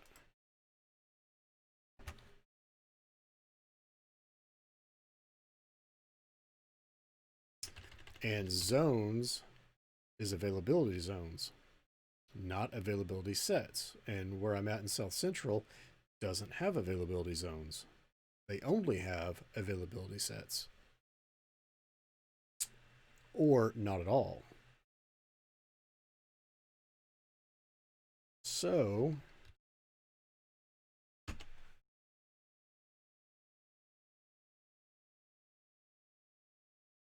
I am a bit stuck on that. Okay, so here's where we're at. Working on the load balancers for the 2 food VMs. I think what I'm going to have to do, certainly for tonight, is to come back to that later. But what I can do is to attempt to knock out a route table, because I think this should be simple enough. I'm going to create a route table, then you associate it to the 5 different subnets that I have, and then I got to come back and I will add a rule, that's what this one is. This is when you're adding a route and you're overriding the internet bound route to go to a specific address of the firewall. Then the firewall is used for inbound and outbound. The problem with the firewall is it's $2,000 a month. So I don't mind spending a little money creating it as long as it's short-lived. But let me go ahead and build out the route table and see what I can do with that. Okay.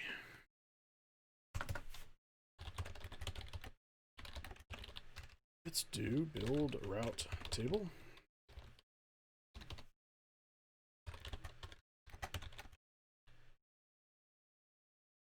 There we go, route table, and we'll just call it route table 1 because that looks like a fantastic name, and naming things is hard.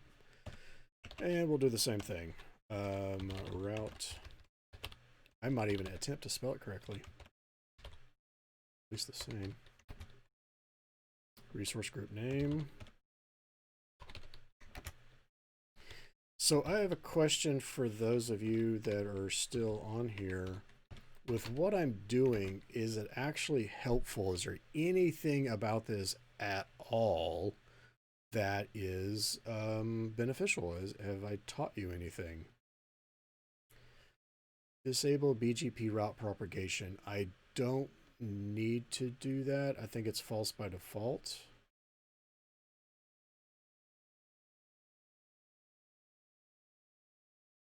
Yeah, I don't need to, because, well, for one, I'm not going to be using BGP. All right, so I'm going to skip that and just go to routes. Now, routes is a, it is a collection, right? Yeah, new list here. And I want a new org. No, that's not really what I want. It is a input list.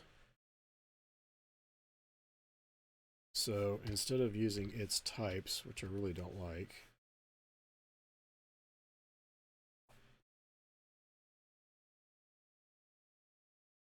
let's do this instead.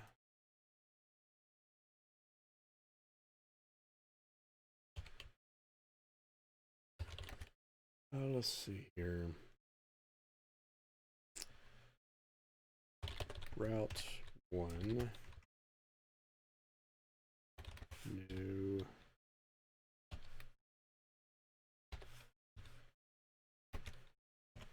Name. This will just going to be Route 1 for right now. So I asked the question if I helped anybody at all, and there's like no reply. It's all silence. Not even the crickets are chirping at the moment. Okay, so here's what we're doing with the route. The route has to have an address prefix by which it applies, then the next hop address and the type. And this could be which is called an NVA, a network virtual appliance, which is what the firewall is going to be. Musical Bookworm. I'm enjoying learning more about Azure. My last job was almost all on-site servers, so I don't have a lot of cloud experience. Was looking for work when COVID shut everything down. Now having to pause the job hunt until I know for sure what will happen once school reopens. I get you, buddy. I get you. That's not a comfortable spot to be in at all. Oh man, I'm sorry. That sucks. Okay, so this is a CIDR. So if I did, so I need this like the slash whatever, right? So if I did this route, says this is going to apply. Now, because I don't have them memorized, I'm going to go back to my VNet. And my first one is suppliers. And what I could do, yeah, I could do that. Okay, so what this is saying is that all of my suppliers traffic to the suppliers has to go to this address, and we could say this is going to be, yeah, something like this, for example. We're going to pretend firewall address. Okay. And I'll get to your chat message in just a second. And then this type, come on. Oh, it's flipping out. What is it? Yeah, it's a string. Okay. This is, I'll have to look that up specifically. Maybe NVA or something like that. Okay, my wife's a pediatrician. Oh, that's cool. Her job is essential. Mine isn't. So until we um, know we can have schools safely reopen, my job is stay-at-home dad, and that is a tough job, right there. How many kids do you have, if you don't mind me asking? That's a tough job. Stay-at-home mom, stay-at-home dad. That is a tough job. Okay.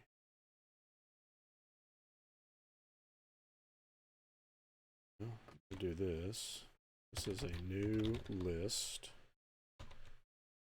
These. And I'm going to add a route 1. I don't need that. There we go. Okay. All right. I need that next hop type. Now, this is one of those areas where, because I don't know exactly what it's expecting, well, I guess, yeah, it's right there. Okay, I'm sorry. Okay, virtual appliance. That's what I want. Virtual appliance. That's the thing about magic strings. Now, if I wanted to say that traffic bound for this subnet must go through the VPN, then I would say that the next hop type is the virtual network gateway.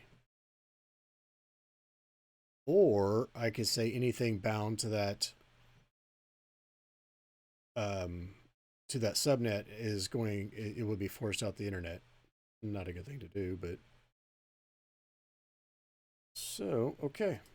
All right, so I have a route table and I'm adding a route to it. This is going to be more just for grins and giggles at the moment, just to prove things out, because it's just part of my talk, which I think I'm giving this talk on this coming Friday at Codepalooza. Okay, let's do that. Yeah, it still thinks it failed. What I wonder.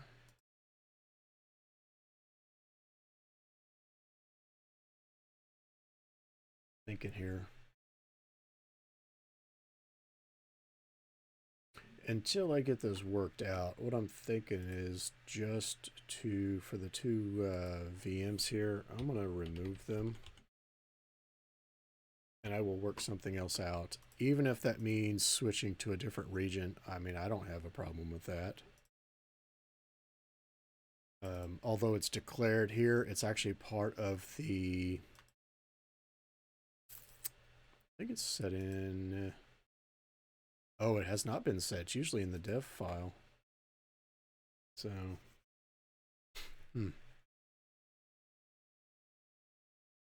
Okay, so let's run that. Pulumi up. See what happens. It should, I think it's going to say, oh, there's a virtual machine to destroy. And then there's a route table to add. Index out of range on 388.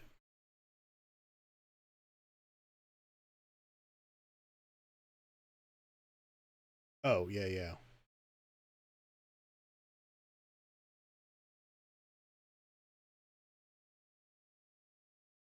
Well, yeah. Gosh, that's so slow. Don't do that.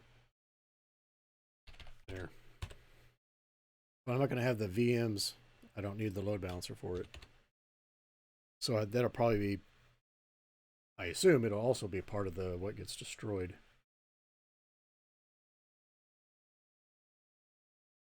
Sorry I don't have any music at the moment. Yeah, it's going to create the route table and then delete the other items. I'll work on getting some music piped in. You're more likely listening to your own stuff anyway. And if you're interested, I am listening to 8-bit Metallica.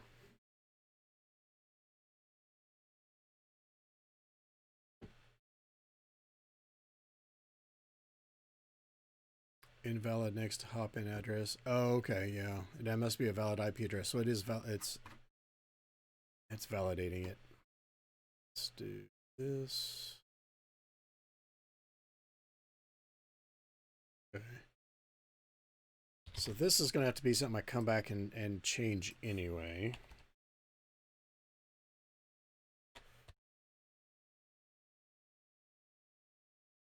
Because I need to add the route after I have a firewall created.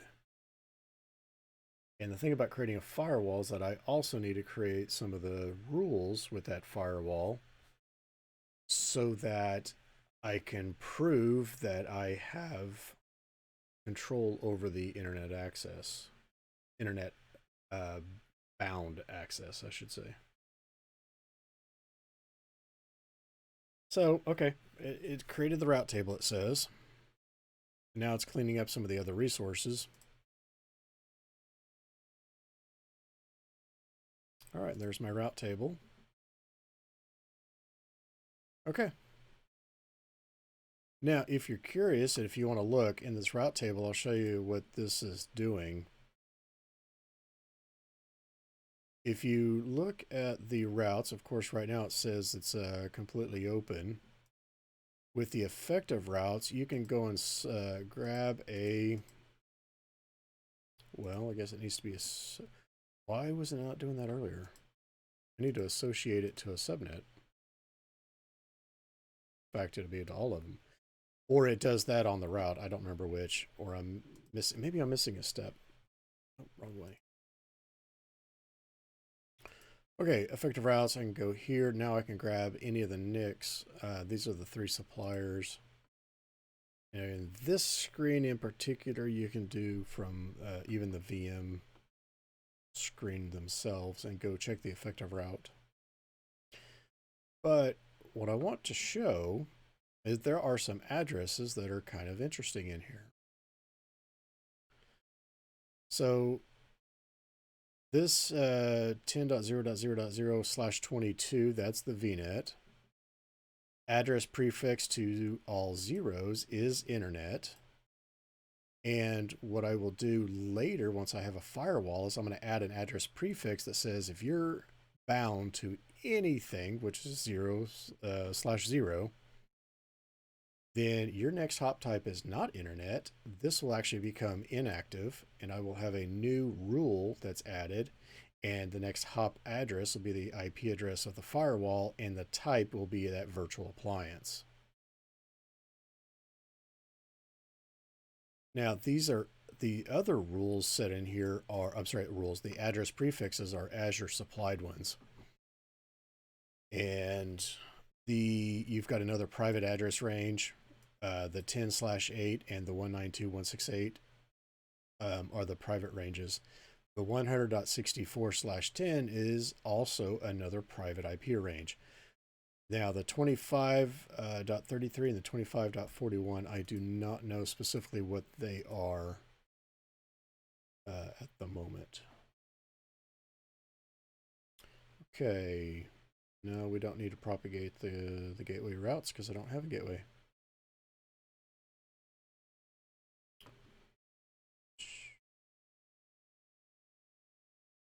Okay, so we're all good there.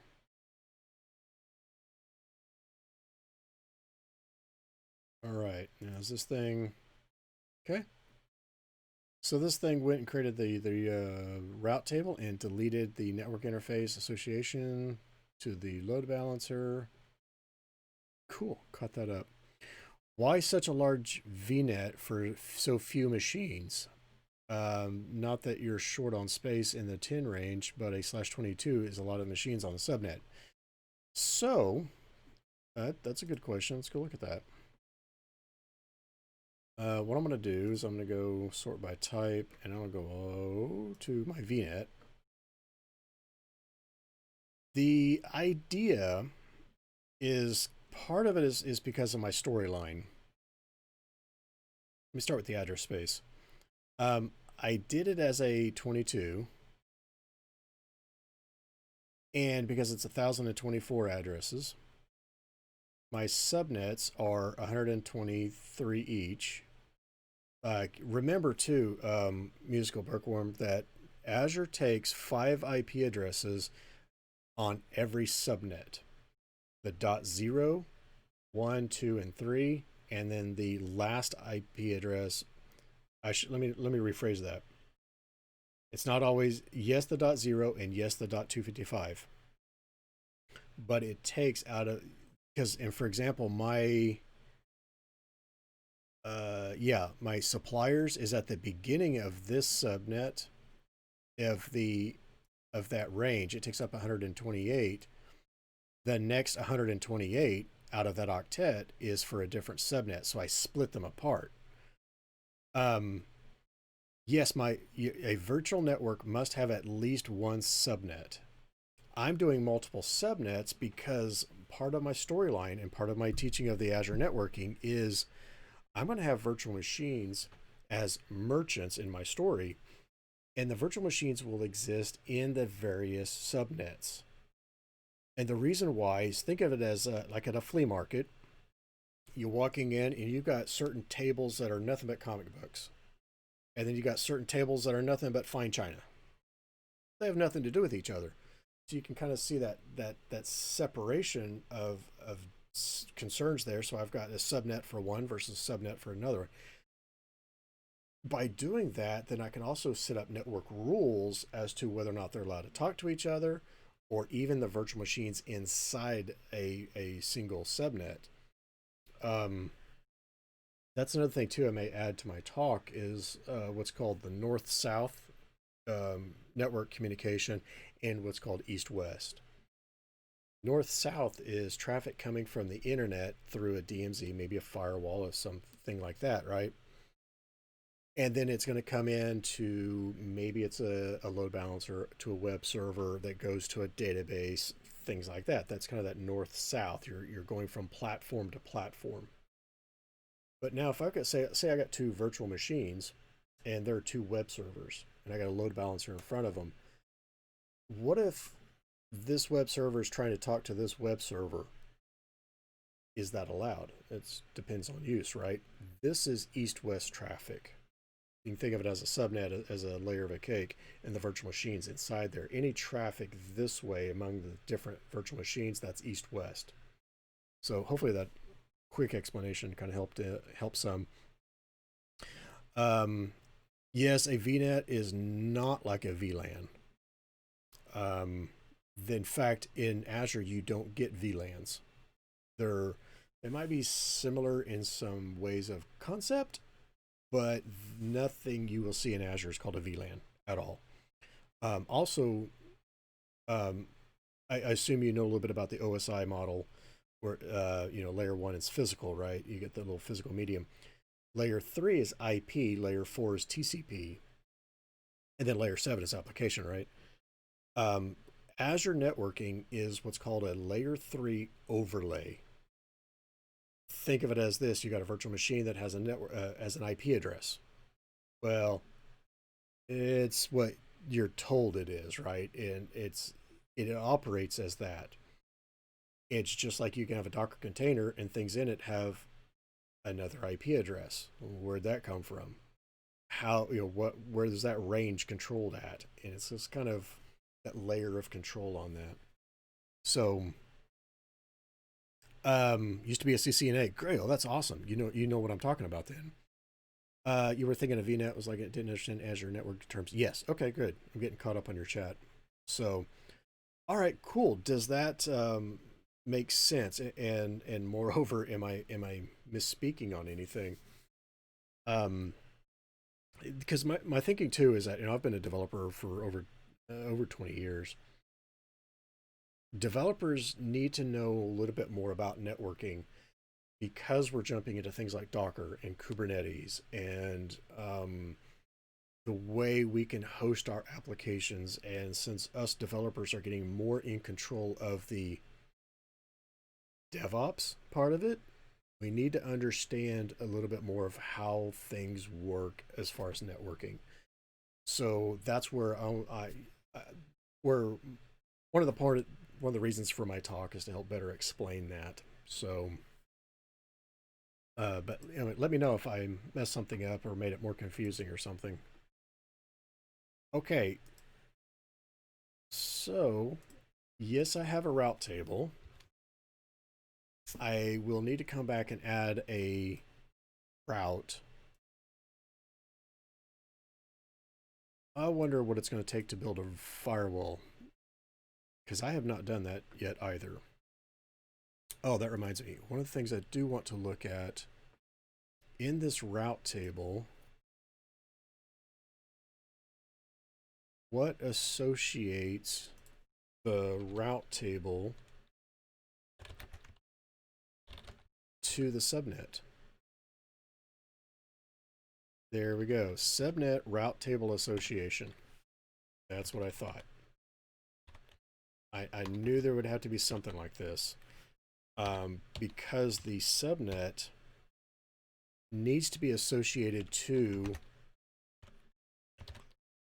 the route table. Else, it's you set up rules, but you didn't. They're not effective. They're pointless at the moment.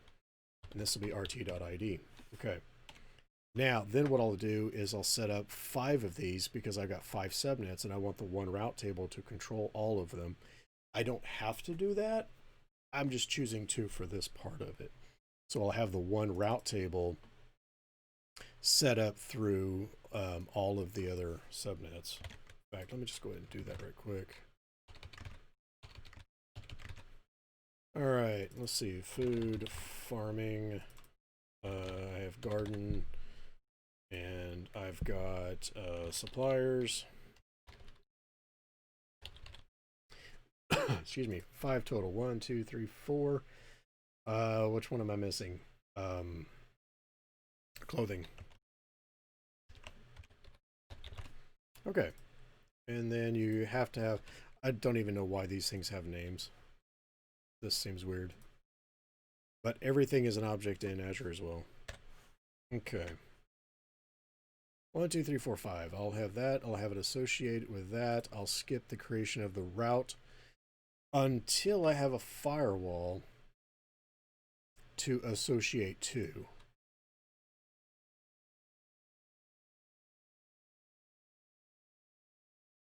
Okay, let's do that. Let me go run that just in case there was another problem, because I changed things outside of the code. I changed things manually on the route table. So I'm curious, since the existing route table, I added it to a subnet. I'm going to see if it has a problem with that.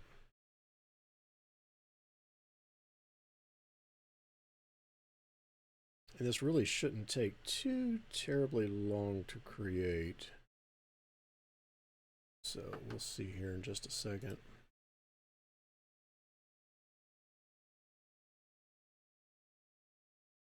And for those interested, you can do the drop command.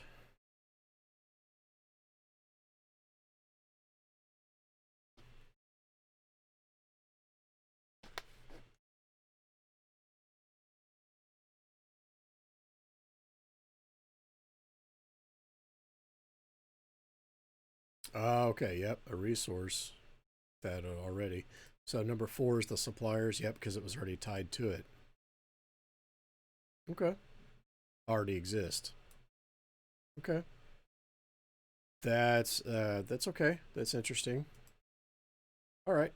So now I've got a route table and I've got my associations. Now let me go back to the route table itself here. Okay. Now you can see my subnet associations here. Okay.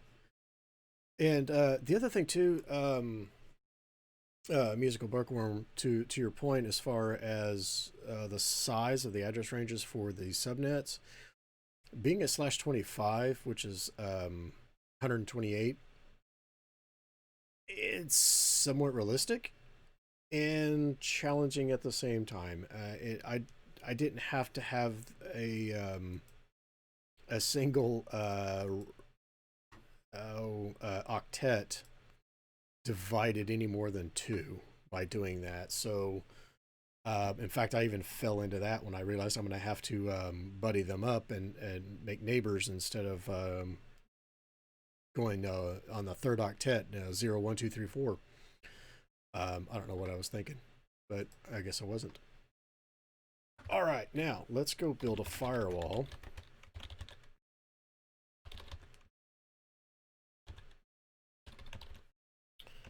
And no, let's do var fw equals new firewall.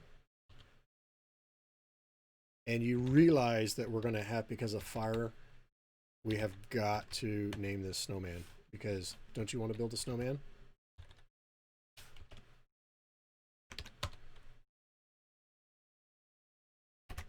Okay, name is going to be snowman. Resource group name, resource group dot name, and then we have location is going to be underscore resource group dot location. Okay, now I need an IP configuration and a threat intel model, which is going to be either default, I think. Oh, okay. Yeah. Probably just be off for this. Let's see what else. Zones is going to be the availability zones. Okay, an IP configuration block. Firewall IP configuration. Okay, let's do, oops, new here.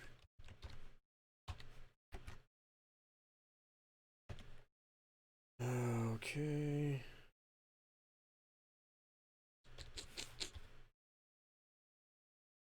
Go away.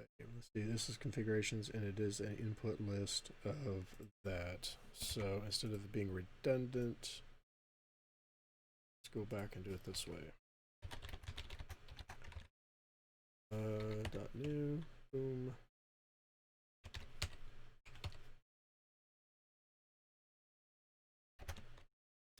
Subnet ID. Yes, I want a subnet ID. We will do suppliers first off, I guess, .id. The name could be foo at the moment. Private IP address. Okay, this is... That's a good thing I use suppliers then. Let's use 10. And do I need a public IP address? Yes, I do. This is one of those times, because now we're at the DMZ level, right? And none of my other VMs are accessible inbound. They can get out to the internet. They're just not accessible from the outside world. This is going to be that point where it is that public endpoint for that specific purpose. So what I'm going to do is take my caps lock off and put in a new public IP address. And we will say, call this the firewall pip. And new public args. Hush. Resource group dot name. This will be location. Will also be the same, resource group dot location, then name. I keep doing that. It's not Control N. SKU is going to be for the firewall. We can go with standard on this one. And the name, we will call it the same thing, so it'll be firewall pip. Allocation method, this will be static since I'm defining it. I don't need to worry about a domain label unless it's requiring me to do so. This will be IPv4.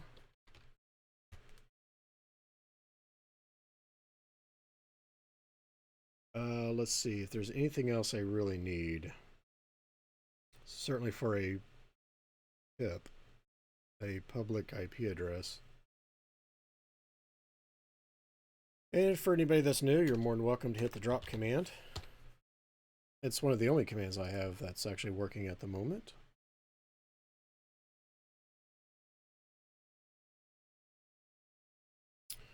Okay, let's get rid of that.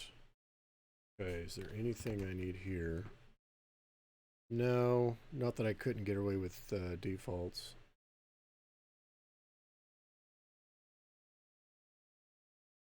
Working on your bot, so forget. No, you're perfectly fine, man. Perfectly fine. And, oh, it came close. Came close. Actually, I get a lot done just by talking out loud. So the fact that I actually have live people to talk to, it helps convince my wife that I'm not talking to myself. Okay, I'm gonna try to get away with that. Now, what are you complaining about? I want a new. Oh yeah. Okay, so it's gonna create a new pip, but I need the ID. Yeah, I go and create an IP. Yeah, public IP, but I need to feed the name after it's created. Okay, now. Yeah, this is going to be a new list of quit list of these, and I'm going to throw in food because of lack of a better name. Well, let's see. This could be the it's going to be the firewall config. Firewall IP config. There we go. Okay. All right, now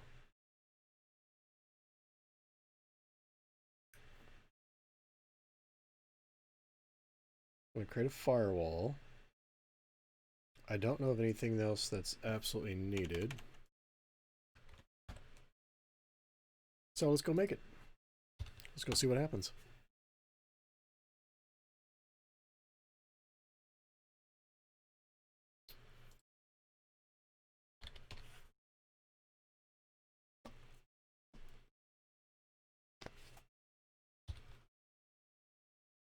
Oh.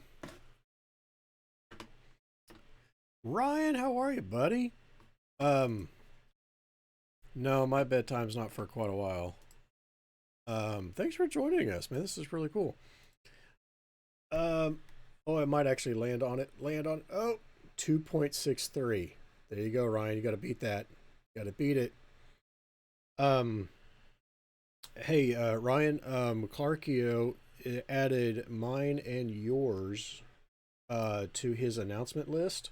So as you go live, other people will be notified off of his Discord list. So hopefully you're okay with that. Now let me go and say build. But if you don't want anybody to know that you're going live when you stream, then you just let me know and I'll help prevent that notification.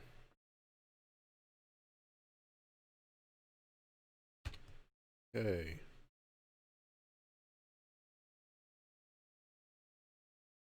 So I ran this Pulumi up earlier and noticed that the only thing it's going to attempt to create is the subnet route table association. It's like, no, there's more to do.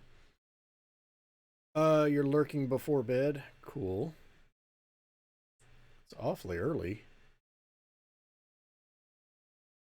I mean, it's almost 10 o'clock here. I probably won't go to bed till about 11:30 or midnight.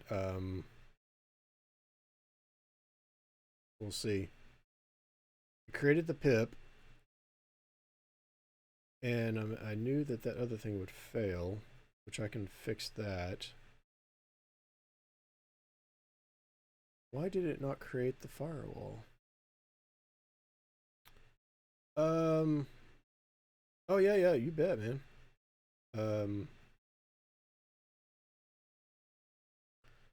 Yeah, when you get older, you need your sleep. Yeah, you'll have to tell that to Chad. He, see, Chad, I think he's about, what are you, about 72, 73, something like that. I don't know.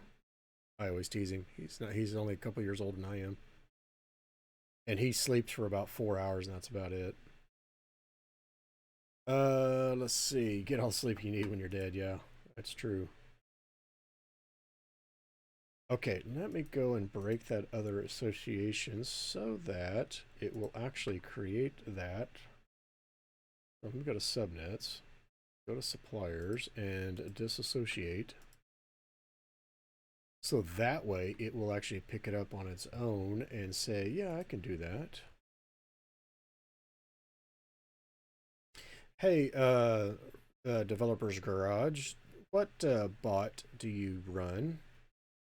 Because I don't have the shout out command, and what I need to do is set up a bot, and I'm thinking about using Vulkan, which is from BBB's stuff.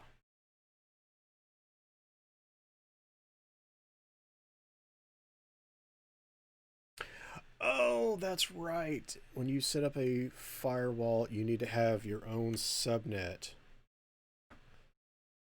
Um,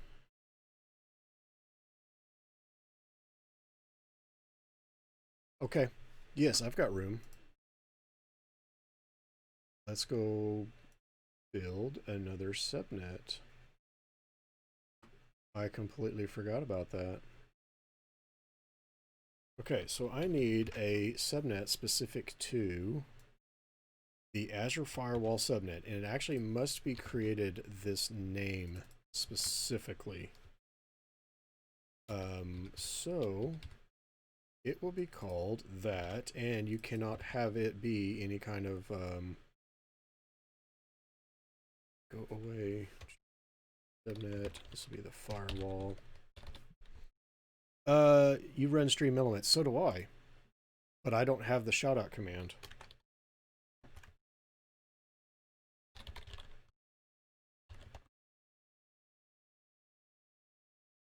It was not in the list, and so I need to add that. Subnets.add that one, and this is the subnet firewall. Okay, now this will start at 128. Okay. I should have room because with the other 528 addresses, that's 640. Adding another one is going to be what, 768. So I should be fine on that. Now, when I come back to here,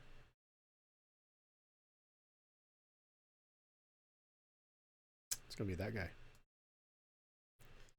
That guy right there.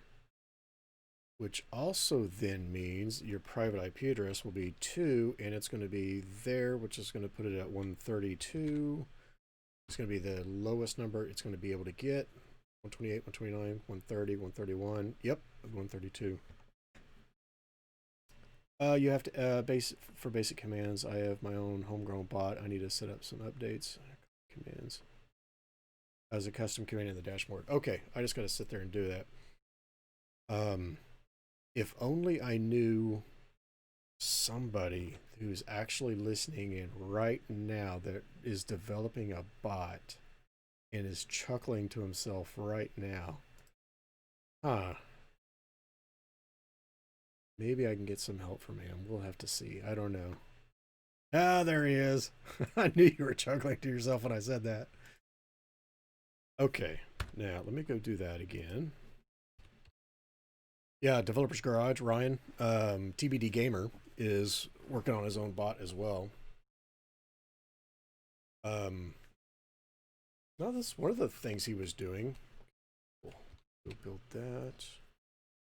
He was also working on I mean, Terry, what would you call that? A cataloging type system where you're taking a picture of the game and it would make the thumbnail version of it and then put it into storage?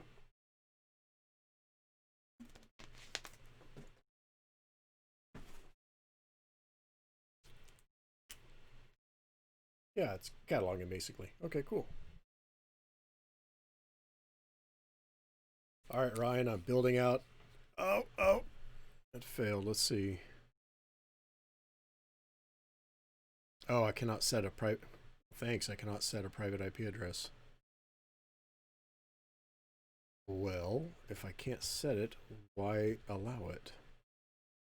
and that means this is going to be dynamic. Yeah, Ryan, I'm building out an Azure Firewall, which, if you don't know, these things are about $2,000 a month. And no, I will not be running it for a whole month.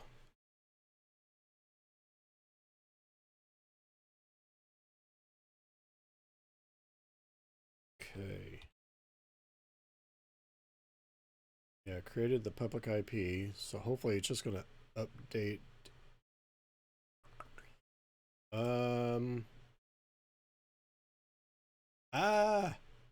Changed the wrong one.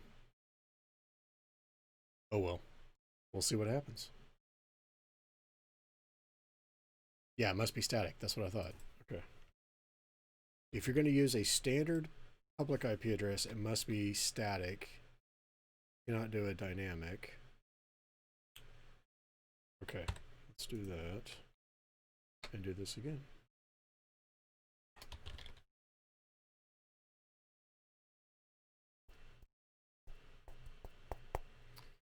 Is that a flex? I didn't flex. I don't have it. I don't have enough muscle to flex. Oh, yeah, 2,000 a month, Balter. No. MVP status doesn't cover that. Not at all. Now, I can tell you a cheaper way of doing making a firewall, and that's using Fortinet. They have a product called FortiGate, and so basically you set up your own VM, and with 4 NICs, with 4 network interface cards, and then you install their software, and you can do it as a pay-as-you-go model, and you can actually get a really, really nice, and it's actually got a lot more features than the Azure one, for a lot cheaper price. So that's, but there's also that one, and there's also the Palo Alto, and you could get those off of the Azure Marketplace. So those are pretty cool. I'm not doing that here because for my conference talk, which is on Azure networking, I just want something to point my finger at. I don't need something that's necessarily completely operational. So.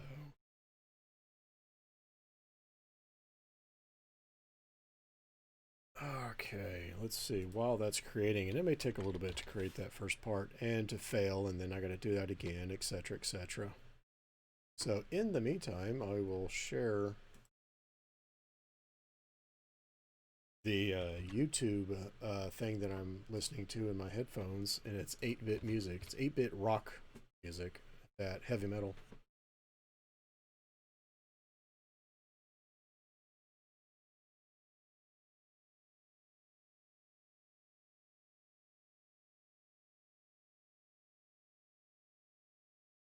Okay.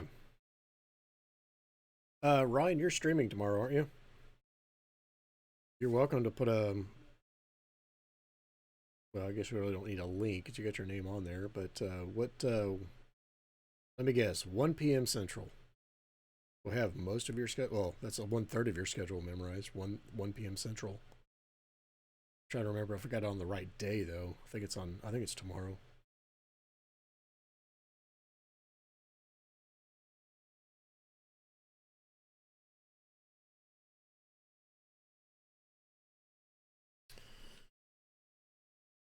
Still waiting for this thing to get built out.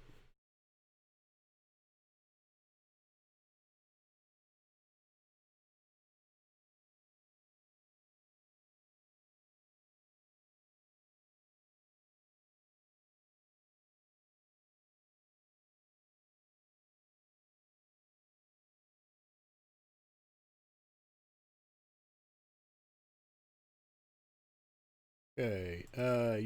Yes, sir. You got it. It's at 1 p.m. Central. Cool.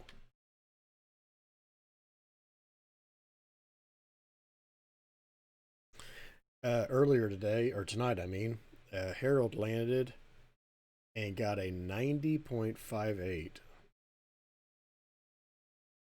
He stuck the landing. That's Mary Lou Harold Retton.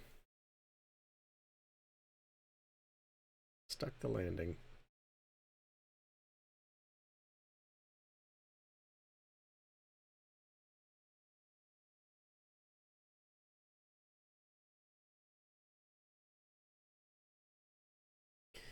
Yeah, use your elite ninja skills.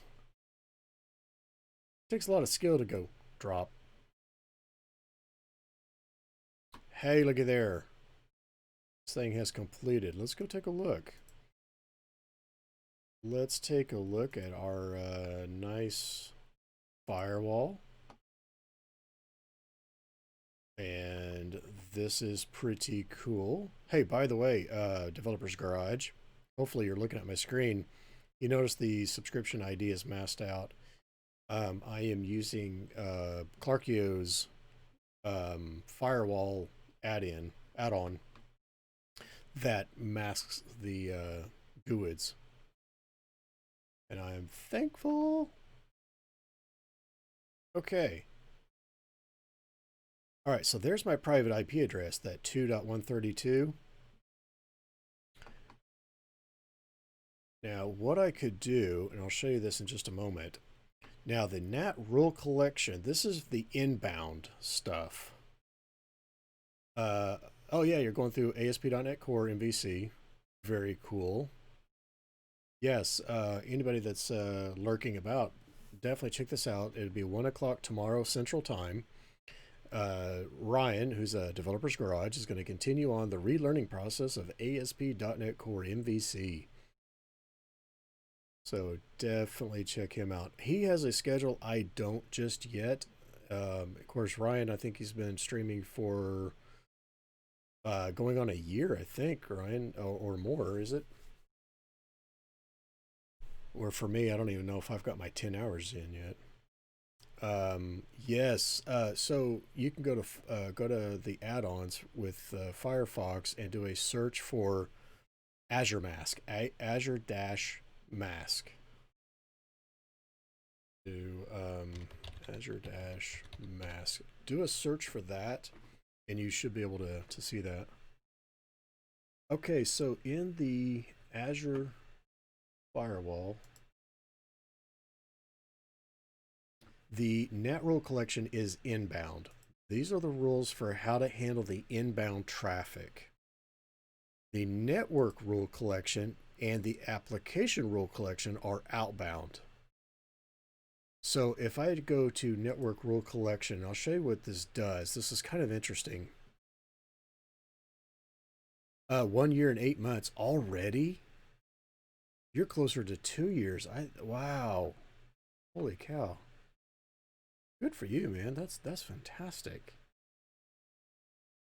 You got some skills, man. Yeah, you got some skills there.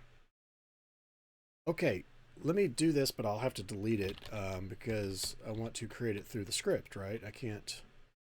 So I have a priority, and yes, you must supply a number starting with 100. And let's just call this one foo protocol. Now, mind you, this is outgoing. I can control ICMP, UDP, TCP, or the collection. You can do one or more. So let's say I do TCP, and I'm going to do this guy here, and man, that's good for you, Ryan. That's starting in January of 2019. That's fantastic.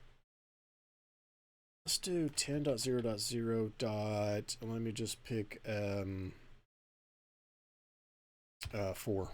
Let's do that. Okay, if the source is coming from that supplier, and he is attempting to get to, he'll be allowed or denied based on this.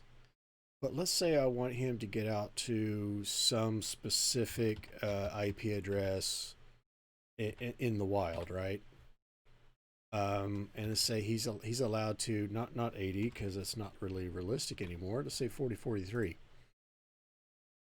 What this is saying is that I'm allowing a virtual machine coming from this address to this address on 443. Okay. You can use service tags and you can use FQDNs. So, like, for example, time.windows.com. Okay. Now, let me set that one up. Then I'll create an application rule collection, and I'll show you something about this for those who are actually interested in this part.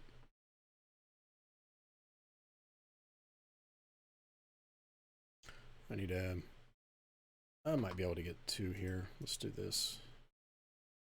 Okay, so let's do bar on this one. This is going to be 100. And FQDN tags, and we'll just do foo on this one. Actually, no, I don't want to do a tag. I want to do a target FQDN. That one. Let's do foo bar. Okay, let's say any on this one going through HTTPS. And you notice that the target FQDNs, this is actual domains. These are just examples in the background there. These are domain domain targets, not IP addresses. So what I could do here, say, how about google.com, and then I change this to deny. What this is saying is that outbound traffic, any outbound that this applies to, that's going through the firewall, will be denied if it's going through to targeting towards Google. Okay, now this is, I'll show you what is interesting about this. The network rule collection and the application rule collection are both outbound. Well, what if you have an application rule collection entry with a domain name, and you have a network rule collection that is also set to deny with the IP address that maps to that domain that you set to deny? And then you come back in and say, well, I want to allow it on that IP address. The network rule collections get evaluated first. Then if going through the rules, if it still doesn't apply, then it comes over to the application rule collection, and then we'll see if one applies. So it's interesting that which one takes precedence, and that's what I was pointing out. The network rule collection rules will take precedence over something that is applicable in the application rule collection. So something to be aware of.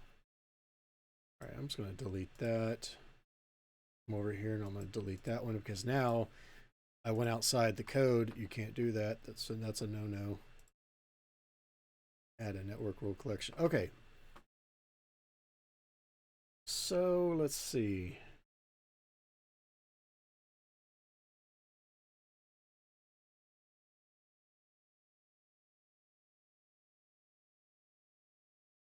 Okay.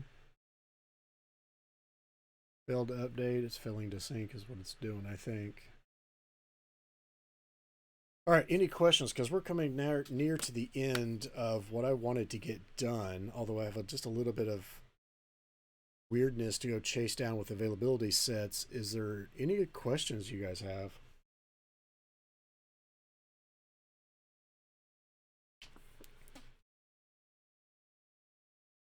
And then sometime this week I'll add Plink in here as well. I don't have that just yet, but I just got to go copy and make another browser source for it.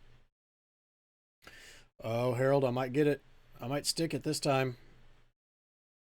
Nope, I'm going to overshoot by quite a bit. Oh.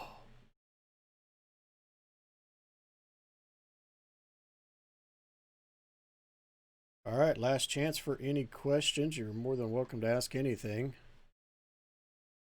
Let's see here. I need to go here. I'm going to go and refresh this screen. This is not my evening. Uh-oh. You're like, yeah. Okay, rules. I need to make sure that there are no rules. Okay, good, good. Okay, awesome. One of the things I got to do is this IP address, which I'm going to copy to the clipboard. Okay. I'm going to come back to here. Cool. Yeah, absolutely. I absolutely enjoy doing this. Okay, so now with the route table, I'm going to come back here and I know exactly where I'm going to the next hop address. I know exactly what that's going to be. I know where the address of the firewall. And then what this is saying is that anything bound, I'm gonna swap this out for 0.0.0.0/0. So and we'll call this the internet bound. Okay. This route. Hey Ryan, thanks for stopping by. Yeah, I'm fun. This is I did one yesterday. I did two yesterday, but one I kept because one was just playing around. But the I did one yesterday for 3 hours. It's on YouTube as well. And now this one is almost 3.5 hours, and it'll go to YouTube as well tomorrow or so. I don't know when yet. But I'm building out my Pulumi scripts that I'm going to use during my Azure networking talk, which is this coming Friday at Codepalooza. So it's like, let's make this a win-win. I stream and I got to build my scripts anyway, so works out. So thanks for stopping by, man. I really appreciate it. Okay, now I'm going to add that route to there. Now the only way I can do that is because this guy exists after the creation of the firewall. And Musical Bookworm, you heading out too? Thanks for stopping by, man. Thanks for stopping by. All right, so let's do that. And now what I'm going to do is swap the order of creation. So I'm going to put the route table to be after the firewall. Okay, let me build that. And now when I run it this time, it actually should be fairly quick because the only thing it's really going to update is a route and forcing internet bound traffic to the firewall.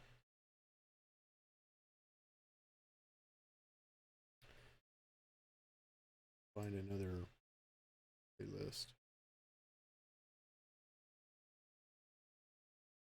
Uh-oh. Let's just do that. Okay. All right, let's go do this. Yeah, it's going to update the route table. Going to add a route and once I get this and I see this working as I hope, oh, I got an extra dot in there. Oops. So it is following CIDR notation. Darn typos.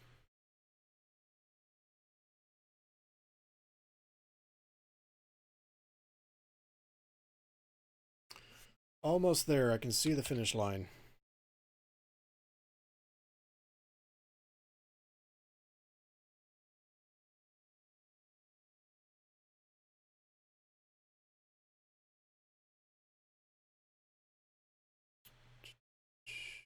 No, that is valid.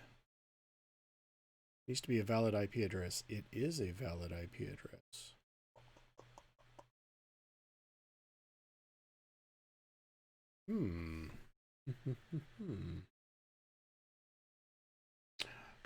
Wonder if I need to add the association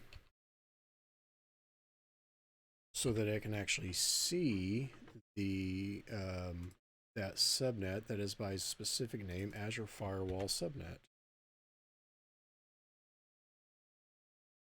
Now, so if I add that subnet association to there, it should be able to see it now.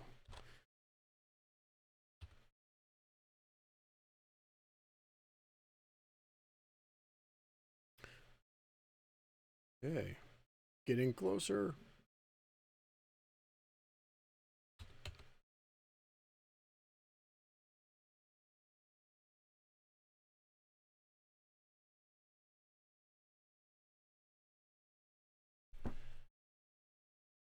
Should be a valid IP address. It is a valid IP address. It may not like the /32.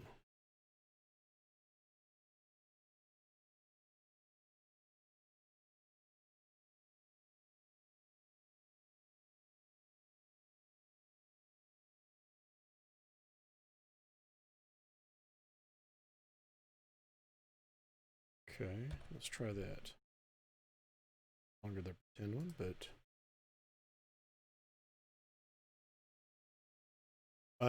no, it's not recreating the firewall. So the IP address should not be moving. If it fails again, I'll look at that.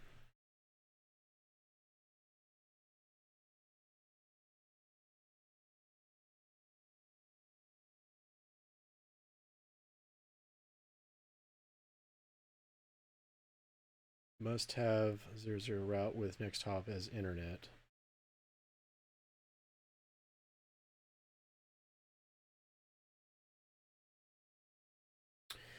Oh.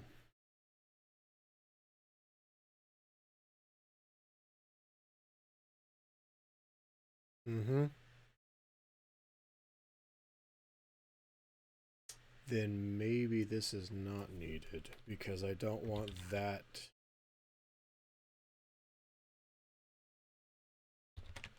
Yeah.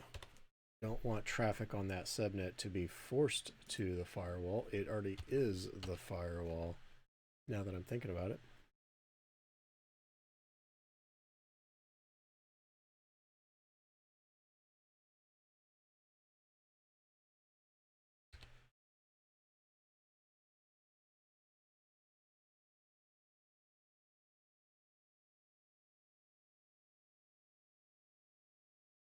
Oh, did it succeed? Maybe? Let's go look. Okay, let's go back to my resource group here. Marketplace. And let's go to the route table. And yes, I have an internet bound. Okay, anything internet bound is going to go to that firewall, and it applies to traffic on these subnets. So anything, any virtual machine, well, any host on that has an IP address on these subnets, if they are going to the internet at all, they have to go through that firewall. Okay. That's what I wanted. Okay, so I have that. And I have a firewall. Debating on how many of the rules I build out for this. I'm not sure if I really need to talk all. I don't even know if I'm going to have that much time to talk about the Azure Firewall during that conference talk. But I do need to finish up my load balancer for those two VMs in the food subnet. So that'll be something I will follow up on and fix later. So, okay, other than that, I'm just going to go and have this thing destroy the resources. And that way I'm not charged for a lot of stuff I'm not using overnight. So with that, I am going to go and end. So I hope everybody has a fantastic evening. Have a great night. And hopefully you got a lot out of this.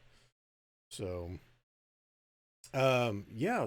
Thanks for sticking around. I appreciate it. And thanks for coming at all. That's pretty cool. Yeah, I'm just new to streaming, so I'm having fun with it as well. So, all right, guys, have a great night.